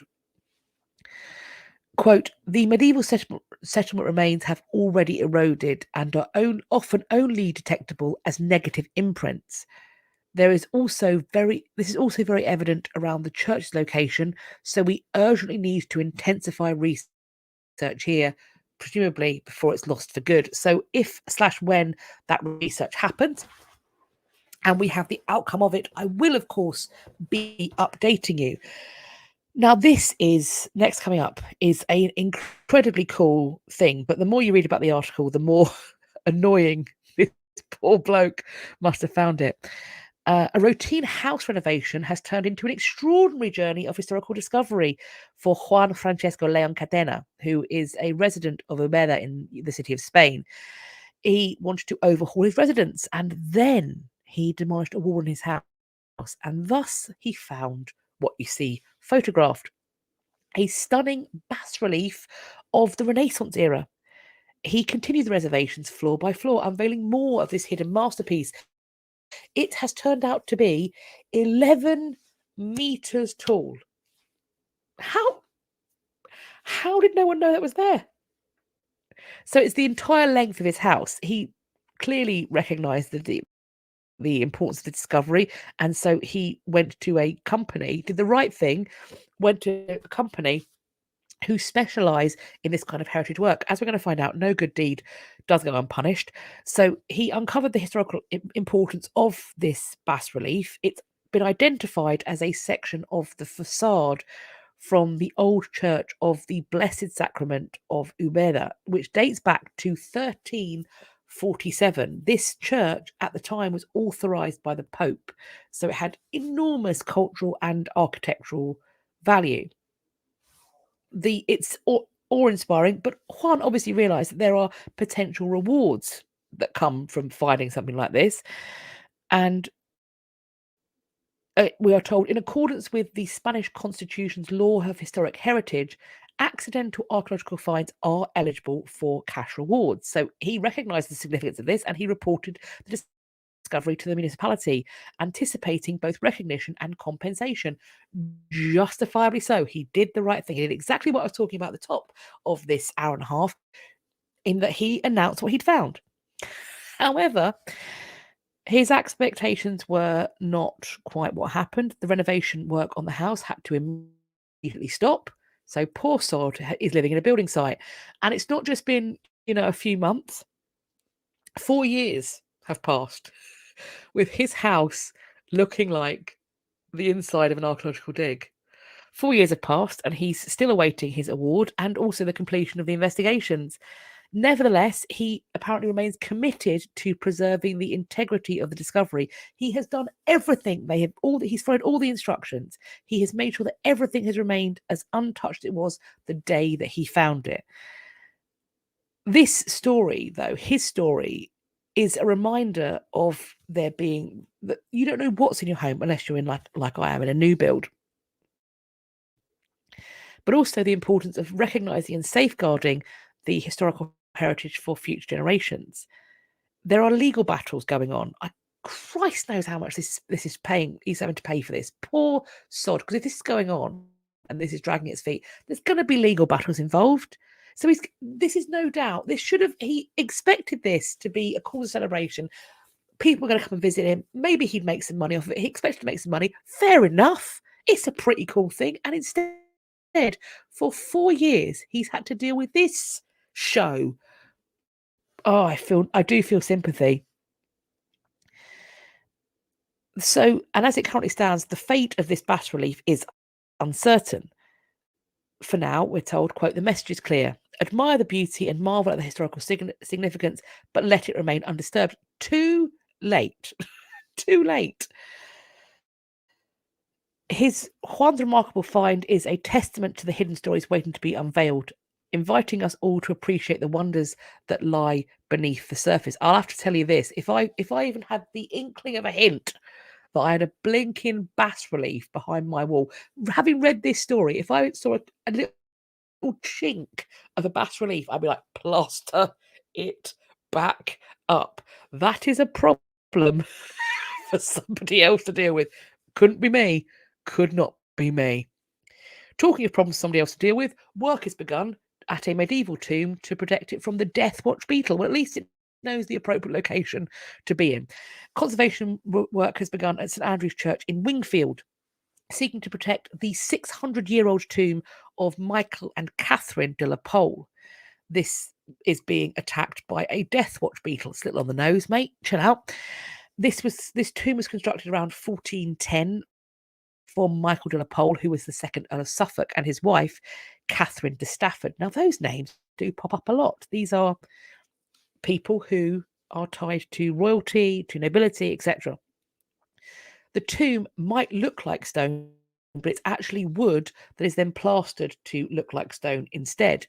And this is something that happens a lot in the past, that we really like wood. We like natural wood in our current climate, and things like the Globe is a great example of this. When you go to the Globe and you're in the outdoor space and you look at the stage, you see what looks like marble pillars. In fact, what that is it's wood that's been made to look like marble, and there is a perception, a belief that throughout the wood would have been made to look like other stuff, and this is what's happened here. Because it's wood, though, it is therefore susceptible to the Death Watch beetle,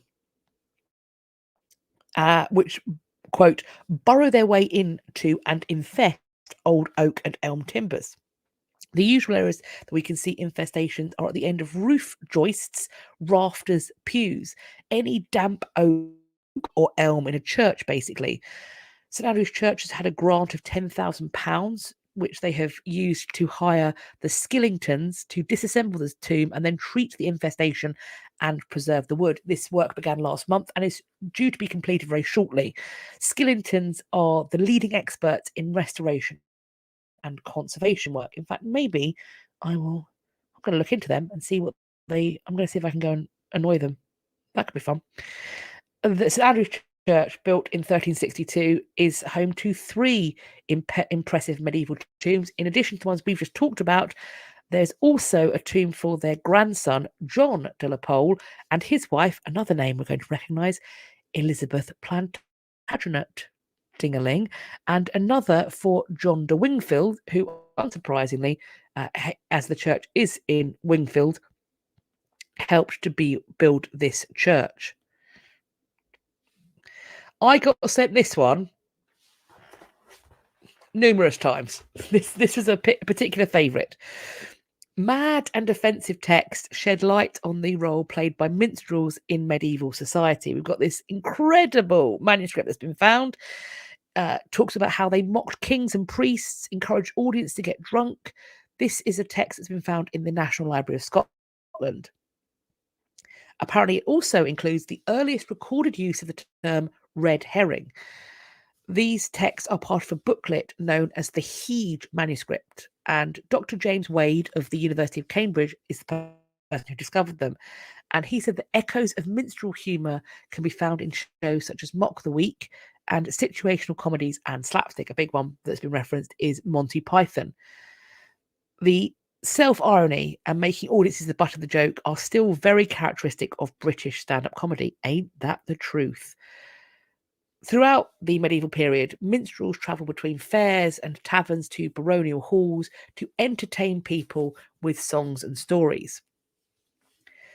References to real-life performers are rare, although minstrels do pop up in lots of medieval literature. So this Hede manuscript is among the first evidence of the life and work of a real minstrel.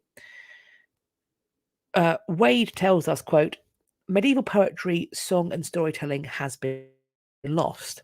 Manuscripts often preserve relics of high art. This is something else. He says it's mad and offensive.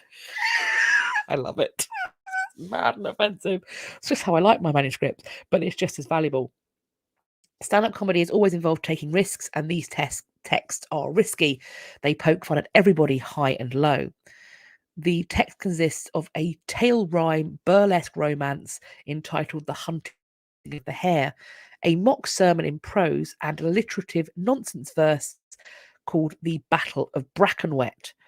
They were copied in around 1480 by Richard Heege, who was a household cleric and tutor to a Derbyshire family called the Sherbrooks. It's been made from a now lost memory aid that was written by an unknown minstrel near the Derbyshire-Nottingham border. The academic in question, Wade, believes that this minstrel wrote down part of his act because its nonsense sequences would have been extremely difficult to recall. Quote, he didn't give himself the kind of repetition or story trajectory that would have made things simpler to remember. One of the reasons why Shakespeare frequently wrote in rhyming couplets is because it makes it easier to remember those words. Here we've got a self-made entertainer with very little education who is creating really original, ironic material. To get insight into someone like that from this period is incredibly rare and exciting. The Hunting of the Hare, we're told, is a poem that's about pheasants. It's full of jokes and absurd hijinks. Wade said that one scene is reminiscent of Monty Python's Killer Rabbit of Caerbonog sketch. Caerbonog sketch. The sermon addresses the audience as cursed creatures and includes fragments from drinking songs. Quote, this is a minstrel telling his audience, perhaps people of a very different social standing, to get drunk and be merry with each other. As I said, it's got the first recorded use of the term red herring. Or the three kings eat so much that 24 oxen burst out of their bellies. There's then sword fighting. The oxen chop each other up until they are reduced to 3 red herrings. I mean, I can't say that's the kind of humour that, I mean, haha. The Battle of Brackenwet features Robin Hood, as well as jousting bears, battling bumblebees, and partying pigs. I suppose you had to be there. It names several villages close to the Derbyshire-Nottingham border, which just reminds me, it's that sort of thing like, hello, Slough. Wherever you are, you've got to name check the place. Wade said, quote, we shouldn't assume that popular entertainers weren't capable of poetic achievement. This minstrel clearly was. Wade's study is published in the Review of English Studies journal. A house has been built over a Reformation tunnel and it's now on sale. This is a Grade 2 listed Hillview cottage in Cambridgeshire, and it was built over a chalk-etched escape route. This tunnel stretches for 100 feet, which is 30 metres, and is accessible through a trap door in the cellar of the 4-bedroom house. The estate agents have referred to this as a very unique property. Well, I would say so. It's suggested that the tunnel, quote, was likely to have been built when Henry VIII created the Church of England and was most likely used as an escape route when persons of authority visited, so as avoid persecution. Possible, very possible. According to the historical records, this tunnel, which is 5 foot 9 inches at its deepest and just 33 inches at its narrowest point, stretches under the road towards the War Memorial, at which point it changes direction towards the old manor house on the side of the high street. This property has been Grade 2 listed since the 1960s, and Historic England cites it as, quote, from the cellar a tunnel cut into the natural chalk leads to the old manor house, and maybe it is an escape route, or maybe somebody in the old manor had a bit of the other over this way. Maybe this is the way to get to their mistress. Mr. Wise said that most properties get around 60 clicks on Rightmove. Other estate agency things are available. This one has got over 10,000 in a single day at the weekend, which is understandable. When you find a weird thing, you're like, let's share that on social media. We are Quite rightly, it must have taken a gargantuan effort to dig it out. One finds it hard to imagine that one man would have done it without mechanical help. This house was once lived in by the parish curate of St Mary's Church, but as things got difficult, he would have needed a quick escape route. It's a lovely thing to have. She said it was believed that the tunnel may have at one stage extended towards the Chequers pub, which still has a priest hole, a place for Roman Catholic priests to hide from the people searching them out, above its bar. And maybe this is, maybe equally, the parish curate wanted to be able to sneak to the pub for a lock-in. Who knows? Who knows? A Stradivari violin, once owned by Catherine the Great, is coming up for auction. This violin, created in 1708 by Antonio Stradivari, is who is, of course, one of the greatest violin makers in history, is offered for sale at New York. It's going to go on sale on June the 8th. Once owned by Russian Empress Catherine the Great, there has not been an estimate revealed on this violin, but the auctioneer in question holds the record for a Stradivari violin, which sold for 15.9 million for the Lady Blunt. This happened from a 2011 sale. The Lady Blunt, we are told, is said to be the second best preserved of his violins, while the best preserved, the Messiah, resides at Oxford University's Ashmolean Museum. Like the Messiah, worth waiting for, says the museum's website. Last year, the same house sold the second priciest Stradivari, the Da Vinci X Seidel. That sold for 15.3 million. This current example, we're told, comes from his golden period, which lasted from about 1700 to 1720. This violin had not come to the sales block for 15 years, apart from last year's Teresa sale. Online bidding is going to open on June the 8th. So it's made from maple and spruce. I don't know much about violins. Is that standard? We are told it's in excellent condition, with all principal parts being original, including an original label. This piece has passed through the hands of no fewer than 2 Russian empresses. So that's interesting. Among them being the Empress Katerina, Catherine the Great. By Hill's account, the Russian ambassador to Venice acquired the instrument for the Empress Elizabeth Petronova, who passed it to Catherine the Great, then to the Secretary of State, Adrian Mosevich Gribowski, a colonel and court advisor, and then to his son, Vasily Yakovlevich Guberti. Hill brought the violin back to London in 1898. He then sold it to the French violinist Marie Douglas Schottert, who appeared holding the instrument in a painting by Hubert von Hockemer, which is owned by the University of London. She then traded it back, and in the following years, it's passed through the collections of various violinists, a French coffee magnate, a pioneering Philadelphia radiologist, and a tropical fish expert, we're told, also an industrial entrepreneur. It was exhibited in 1937 at the Stradivari Bicentennial Exhibition in the violin maker's home city. It comes with certificates from Hill and each of the merchants who handle it thereafter. So I'm guessing if you would like to, if you've got a fair few millions in the bank and you'd like to purchase this, if you did, I've seen quite a lot of people talking about how they'd play it if they play the violin. If you had the spare, if anyone's got the spare millions, would you consider playing it? I think it's one of those things that if you don't play things like this, they kind of lose their life. Talking about things potentially losing their life, we have got a wristwatch that belonged to the last emperor of China, which has just sold at auction for $6.2 million. This is a Patek Philippe. I don't know a lot about watches, but I do know that Patek Philippe is one of the swishy, swanky ones. This is a 6.6 million in its Imperial Patek Philippe live sale in Hong Kong. This is a unique timepiece which was thought to be lost until it resurfaced recently, and it's been sold to an unidentified Asian collector based in Hong Kong. There were apparently 6 minutes of spirited bidding. I can imagine there would have been. This watch has been described as a feat of horological engineering when it was crafted by the Swiss watchmaker Patek Philippe in 1937.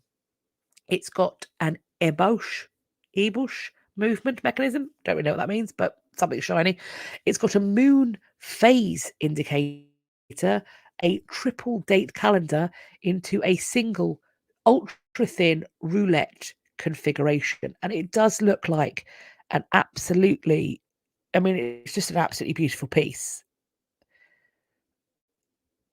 And of course, because it belongs to the last emperor of China, it then also has a very interesting provenance. This sale that took place also yielded exceptional results for other artifacts that belonged to the emperor during his 5-year detainment in a Russian prison.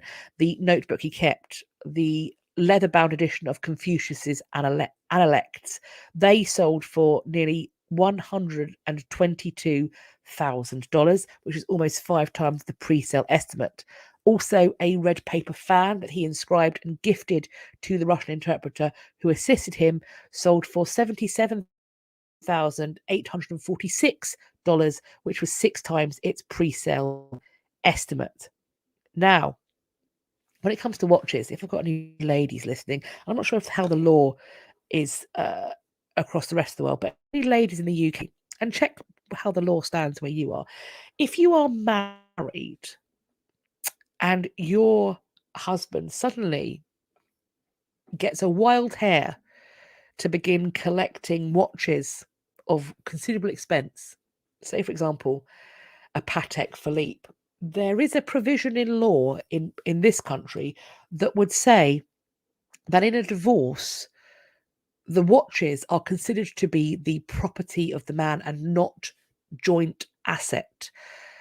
So if suddenly your husband starts spending a considerable amount on very fancy watches, cherche la femme is what I'm going to say. This is a bad thing that happened. This is awkward. This is an awkward turtle. This is a brick sculpture that was demolished by mistake. That's quite the mistake. It's now been ordered that this must be restored, but to do so, they're going to need to make new bricks. This was a piece of art that was. That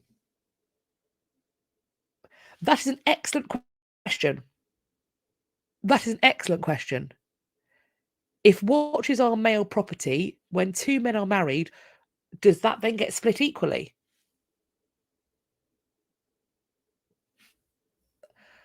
I am not a divorce. Surprisingly, I'm not an attorney, so I don't specialise. I've never had a divorce either. Touch wood. So I don't know. But that's a very interesting follow-up question. Have a look into it. If you are in a same-sex marriage and what if it's 2 women? No one gets the watches?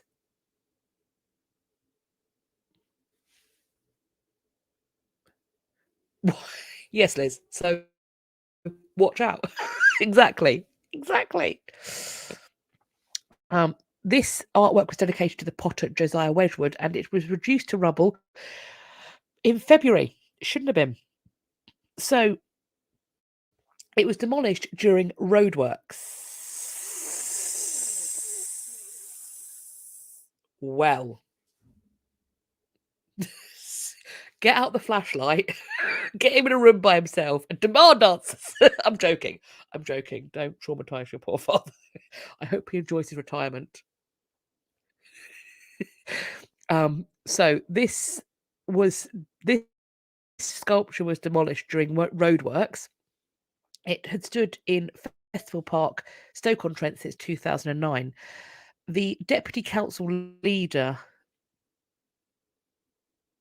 Oh, my husband thinks that in terms of same-sex partners, it would be whomever purchased it. It would be assumed to be their not marital property. It would be personal property.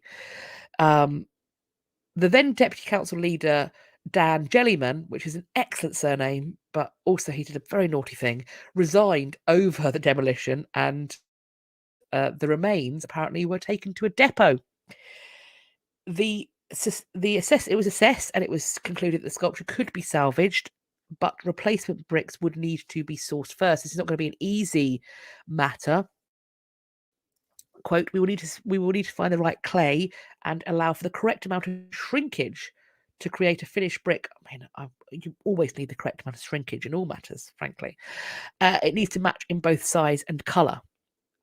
Workers demolished this 10-foot or 3-metre statue of the Wedgwood pottery founder as they winded something called Marina Way. At the time, the city called the move a significant operational error. Correct, you are right. An internal investigation was launched, and the probe found the correct approvals were not in place to carry out the work. That Mr. Jellyman was not in a position to sign off on the sculpture's removal, only to give his view. And apparently his view was smashy, smashy, naughty, naughty. We have a collaboration between the Kalispel tribe and researchers from Washington State University. They are working together on a 5,000-year-old archaeological dig. These are ancient tribal earth ovens being excavated as part of the first archaeological project ever made public by the Kalispel tribe of Indians. These ovens were built long before the Egyptian pyramids. This excavation is due to take place today, June the 5th, near Newport. Attendees will see uncovered artifacts at the site and learn more about the indigenous food systems. Artifacts are being carefully removed from the ground to make room for essential housing for the tribe. At the same time, archaeologists explained the excavation provides an opportunity for the tribe to discover more of its history. Quote, as a tribe, we've never shared this kind of historical excavation experience with the public. But I think it's important for non-natives to learn and understand more about our tribe. Our history and traditions are very rich and important to us. Cooking techniques have been passed down from generation to generation. It's pronounced Kalispel. Kalispel. Oh, apologies. The Kalispel. Thank you. Archaeologists said the tribes had not always been consulted during archaeological digs. Ain't that the truth? Quote, this is one of those rare occasions where the tribe, with its own expertise, could do this on its own. But we would wind up doing it to the exclusion of everything else. And we already have other standing obligations. We are partnering with WSU archaeologists on this project because we have a long tradition of working with them and know they will do justice to the tribe's history and its tangible footprint. Shannon Tushingham, who is a WSU professor of archaeologists, has worked with the tribe for many years. She says, quote, it's really about teaching students the archaeological skills they will need to get the jobs in the growing field of cultural resource management. We are training the next generation of professional archaeologists how to work with tribal communities and interact with them in a meaningful and professional way. We are honoured to be hosted by the Kalispel tribe. This is how it should be done. It's, collaboration. That, yeah, beautiful. I'm looking forward to seeing what is found. This is a really interesting article, and it's much longer than what I'm going to show you, but it's definitely worth checking out. The husband and wife forgers who fooled the art market and made millions. Spent decades painting fakes, falsifying evidence, and covering their tracks. But there was a problem because it was a moment of carelessness. They ran out of the zinc they used to create the white paint in their forgery. So the husband of this husband and wife duo purchased zinc paint from a Dutch manufacturer who failed to let them know that it contained titanium, which would not have been in historic pigments. And thus, when the titanium was discovered, they realized that it was not a painting made from 1914 because that pigment wasn't around until the 1920s, and thus a forgery was found. This discovery, unsurprisingly, sparked a chain of events that unravels a multi-million-dollar scheme that had fooled buyers and galleries around the world. In 2011, after more than 30 years in business, Wolfgang and Helene were sentenced to 6 and 4 years in prison, respectively, although they were both released early. They were also ordered to pay 35 million euros or $38 million in damages. That is a pretty penny, but I suppose if they were not silly with their money, they'd have some of it.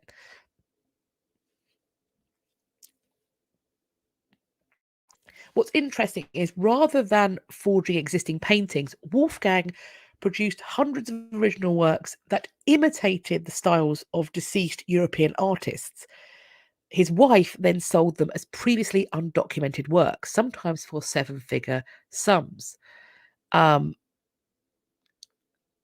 pair claim they'd inherited their art from her grandfather, who is said to have acquired it from a Jewish gallerist fleeing Hitler's Germany. There has been a recently published book on this by a psychoanalyst who had a series of in-depth conversations carried out with the couple in their studio. We are told that what we have is a complex and compelling portrait of the man, because the book primarily looks at him, apparently according to his wife's request, who, for him, forgery was a creative art form. And I can sort of see the challenge. I'm in no way saying that what he did was okay, but I can understand why there is a thrill to it, almost, I guess is the way I want to say. We are told, quote, the forgery is almost incidental. We enjoyed selling the paintings, we got a kick out of it. We got rich, I got to paint. We enjoyed doing the research too. Forgery was a way of combining all of these things. The pair, working with two associates, were convicted of forging 14 artworks. Dozens more were excluded from the trial due to statute of limitations, but they claim to have produced around 300 fakes, many of which have not been conclusively identified.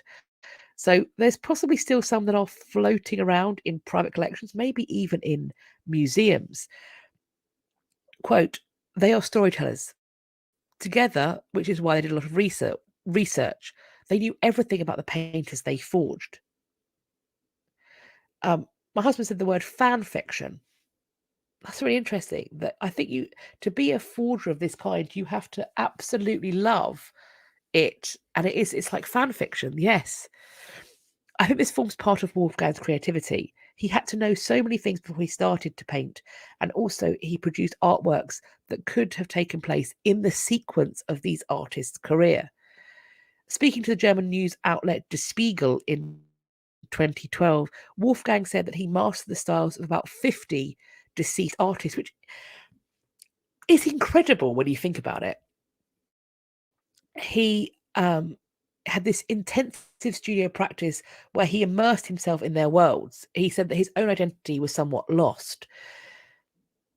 The person who has studied and interviewed him, I make the connection between the disappearance of Beltracci's name and the emotion flowing into another person, she explained, citing Wolfgang's apparent belief that through his work, he had assumed the identities of the artist he was copying.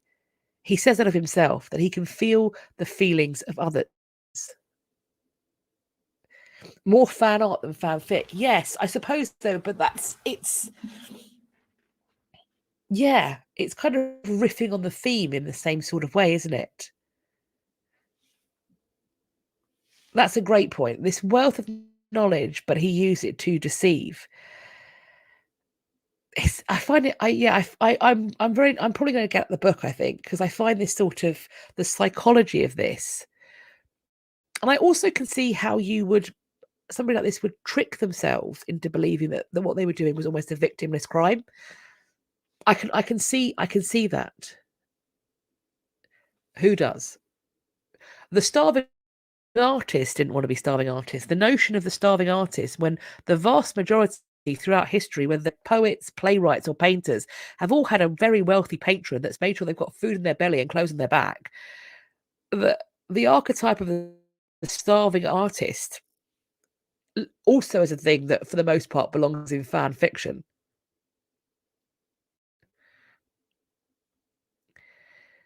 Yeah, it's that, like, it's obviously it's criminal, and I'm not supporting it, but I'd sort of love to have tea and bickies from him. Like, I'd love to sit down and have tea and biscuits. Would I buy a car off him? No. Nope. Would I let that man anywhere near my credit cards? Nope. But I'd like to have a chat. Oh, Felem, you saw a documentary that showed him painting. He's a genius. Oh, that's fascinating. Yeah, Manda. The starving artist only wants to starve if you're a character in Rent. Yeah. Yeah. How to Steal a Million is a movie from the 60s about a forging family. Interesting. Interesting. And Marcus, you've got an ex who's an artist who's quite successful. Not a forger that you know of, I'm assuming. Otherwise, you've just outed them on a public platform. I'm sure not. That is my new news. We're moving on to the ding dong portion. The ding dong is an update. We've got an update of ding dong. We're talking about the phallic. I don't even think it looks that phallic, to be honest, but the phallic sculpture that was under threat of removal. San Benito County has voted not to remove a controversial sculpture. San Benito County leaders took action relating to a sculpture outside a county building that has drawn controversy. This was outside the county administrative building, and apparently it looks like a phallic symbol, according to some critics. I think it looks like a phallic symbol, according to people who need to get laid.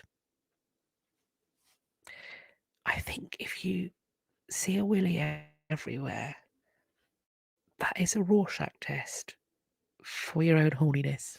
Just the accusation is the confession. That's what I'm going to say. The 8-foot stone sculpture just happens to look like a penis. I will not tolerate that message from my county government. Cheryl Von Booth, a Hollister resident. Oh, Cheryl, bless you, baby. If you go to your nearest shopping mall, Cheryl, this is just for you, if you're watching. If you go to your nearest shopping mall, I'm sure you will locate a wonderful shop. We have in the UK, I'm assuming they're international, called Ann Summers. If you don't want to go to Ann Summers, then you can also go online. Just buy yourself a massager for your sore neck and sort your life out, mate.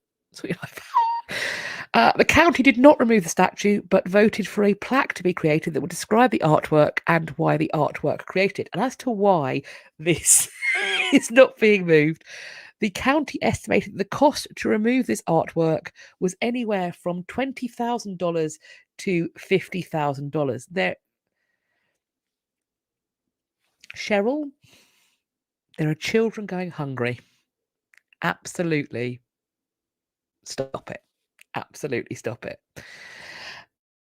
That is what I have for you as Ding Dong News. Let's move on to the last segment, events and exhibitions. We have some reviews coming in of Firebrand.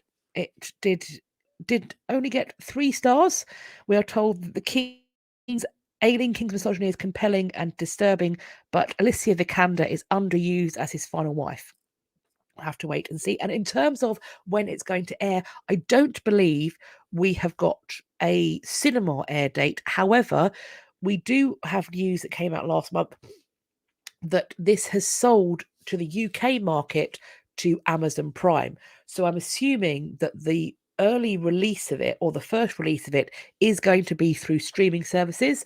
So I will keep my eye on that. I'm going to try and find a way to review stuff like this on YouTube and not get a copyright flag. I've never had a copyright strike, but I have had it flagged for copyright, which either gets it fully demonetized, which is annoying but okay. But sometimes when it's demonetized, that means that YouTube doesn't necessarily see the value in pushing it out. Also, it can then risk your other content. They get more scrupulous about what you're doing. But on top of that, it can also limit how far reaching your stuff can go, and it sometimes blocks it in certain countries. Oh, hang on a second. Manda, September 23rd. This is the cinema release date. September 23rd. I did not see that. It may not be in the UK. I will investigate for the next time we meet. If somebody has links to this release, please do email it to me. I can then show it.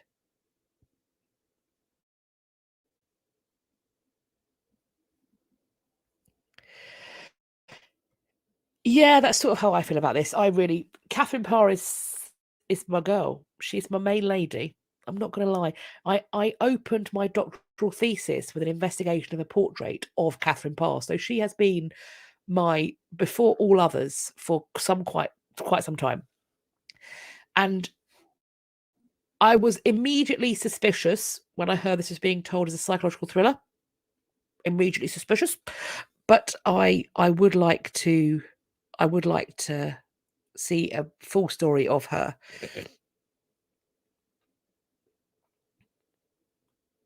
Wheezy Squeezebot, try disclosure for fair use and fair dealing. I will investigate that. And yes, my husband just pointed out that our anniversary is sorted. If that does in fact release on September the 23rd, that's perfect. We're going to get a babysitter because our wedding anniversary is September the 24th. So maybe let's go for a cinema date, husband. I know you're watching this because let's have a conversation across YouTube. This is weird. We'll go for a cinema date. We'll go to the one that does the burgers. Yes. The boy can be with a babysitter. Fun times. Next, we have this is the National Museum of Liverpool. This is the World Museum in Liverpool. An exhibition called Return of the Gods that opened on the 28th of April 2023, and it's going to be running until the 25th of February 2024. The tagline is pretty cool. Prepare for the high drama of the ancient world as we meet gods and goddesses of Mount Olympus. Their lives are packed with great loves, greater feuds, and the power to influence, save, or condemn human lives forever. Wow. Check that out. So we've got ticket prices here. And you've got the address of where it is. £8 for an adult. And if you've got National Art Pass, it's £4. If you are under 17, then you go for free. And as per usual, if I was able to find accessibility information, that is also linked both in the description box and also it's going to be linked in the Opera Pinboard. The next one, I couldn't find accessibility information. I think perhaps because you have to get in touch.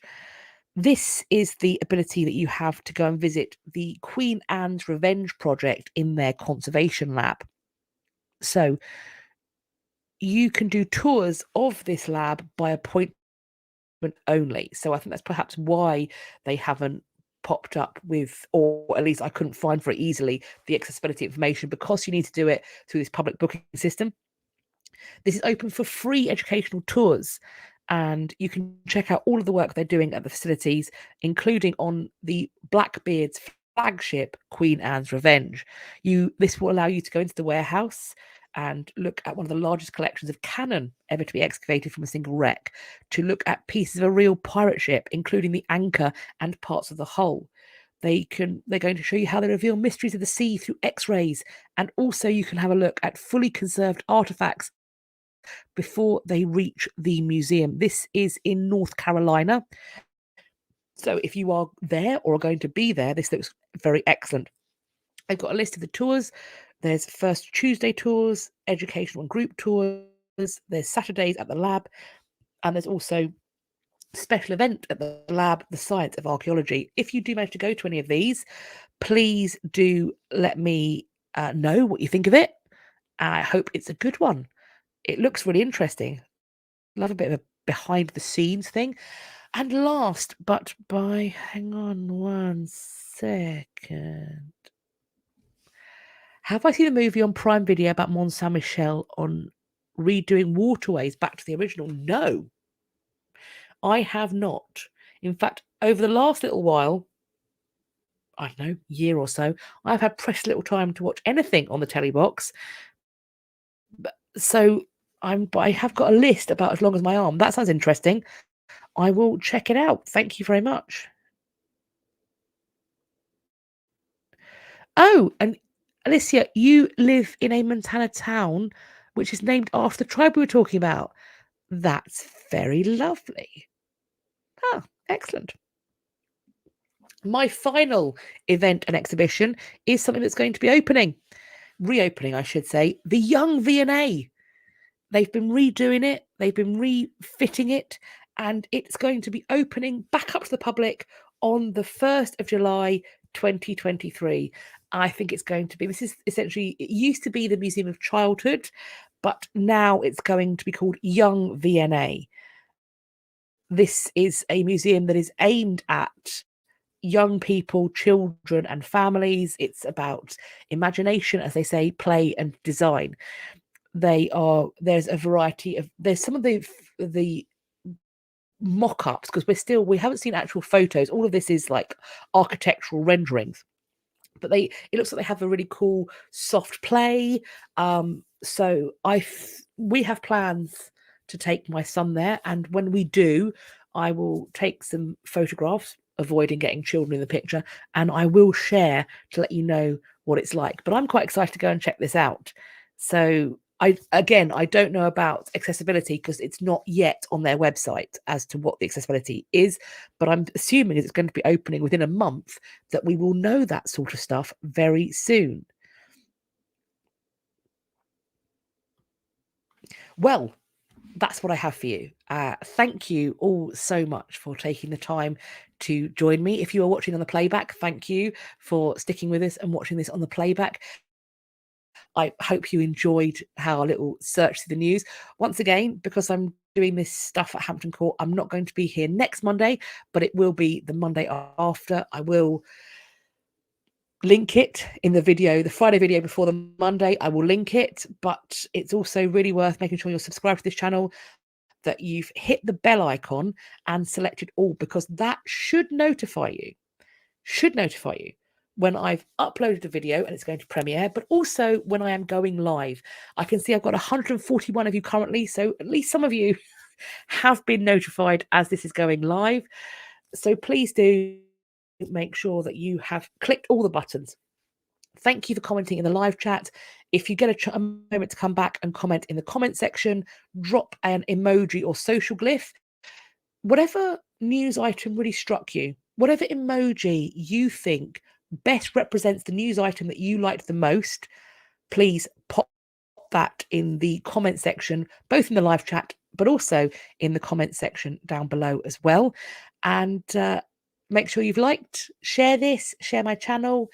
Thank you all so much. I am incredibly grateful that you want to spend this time with me and that you want to watch my channel. And I look forward to seeing you in my pre-recorded video on Friday. This time I've recorded it today.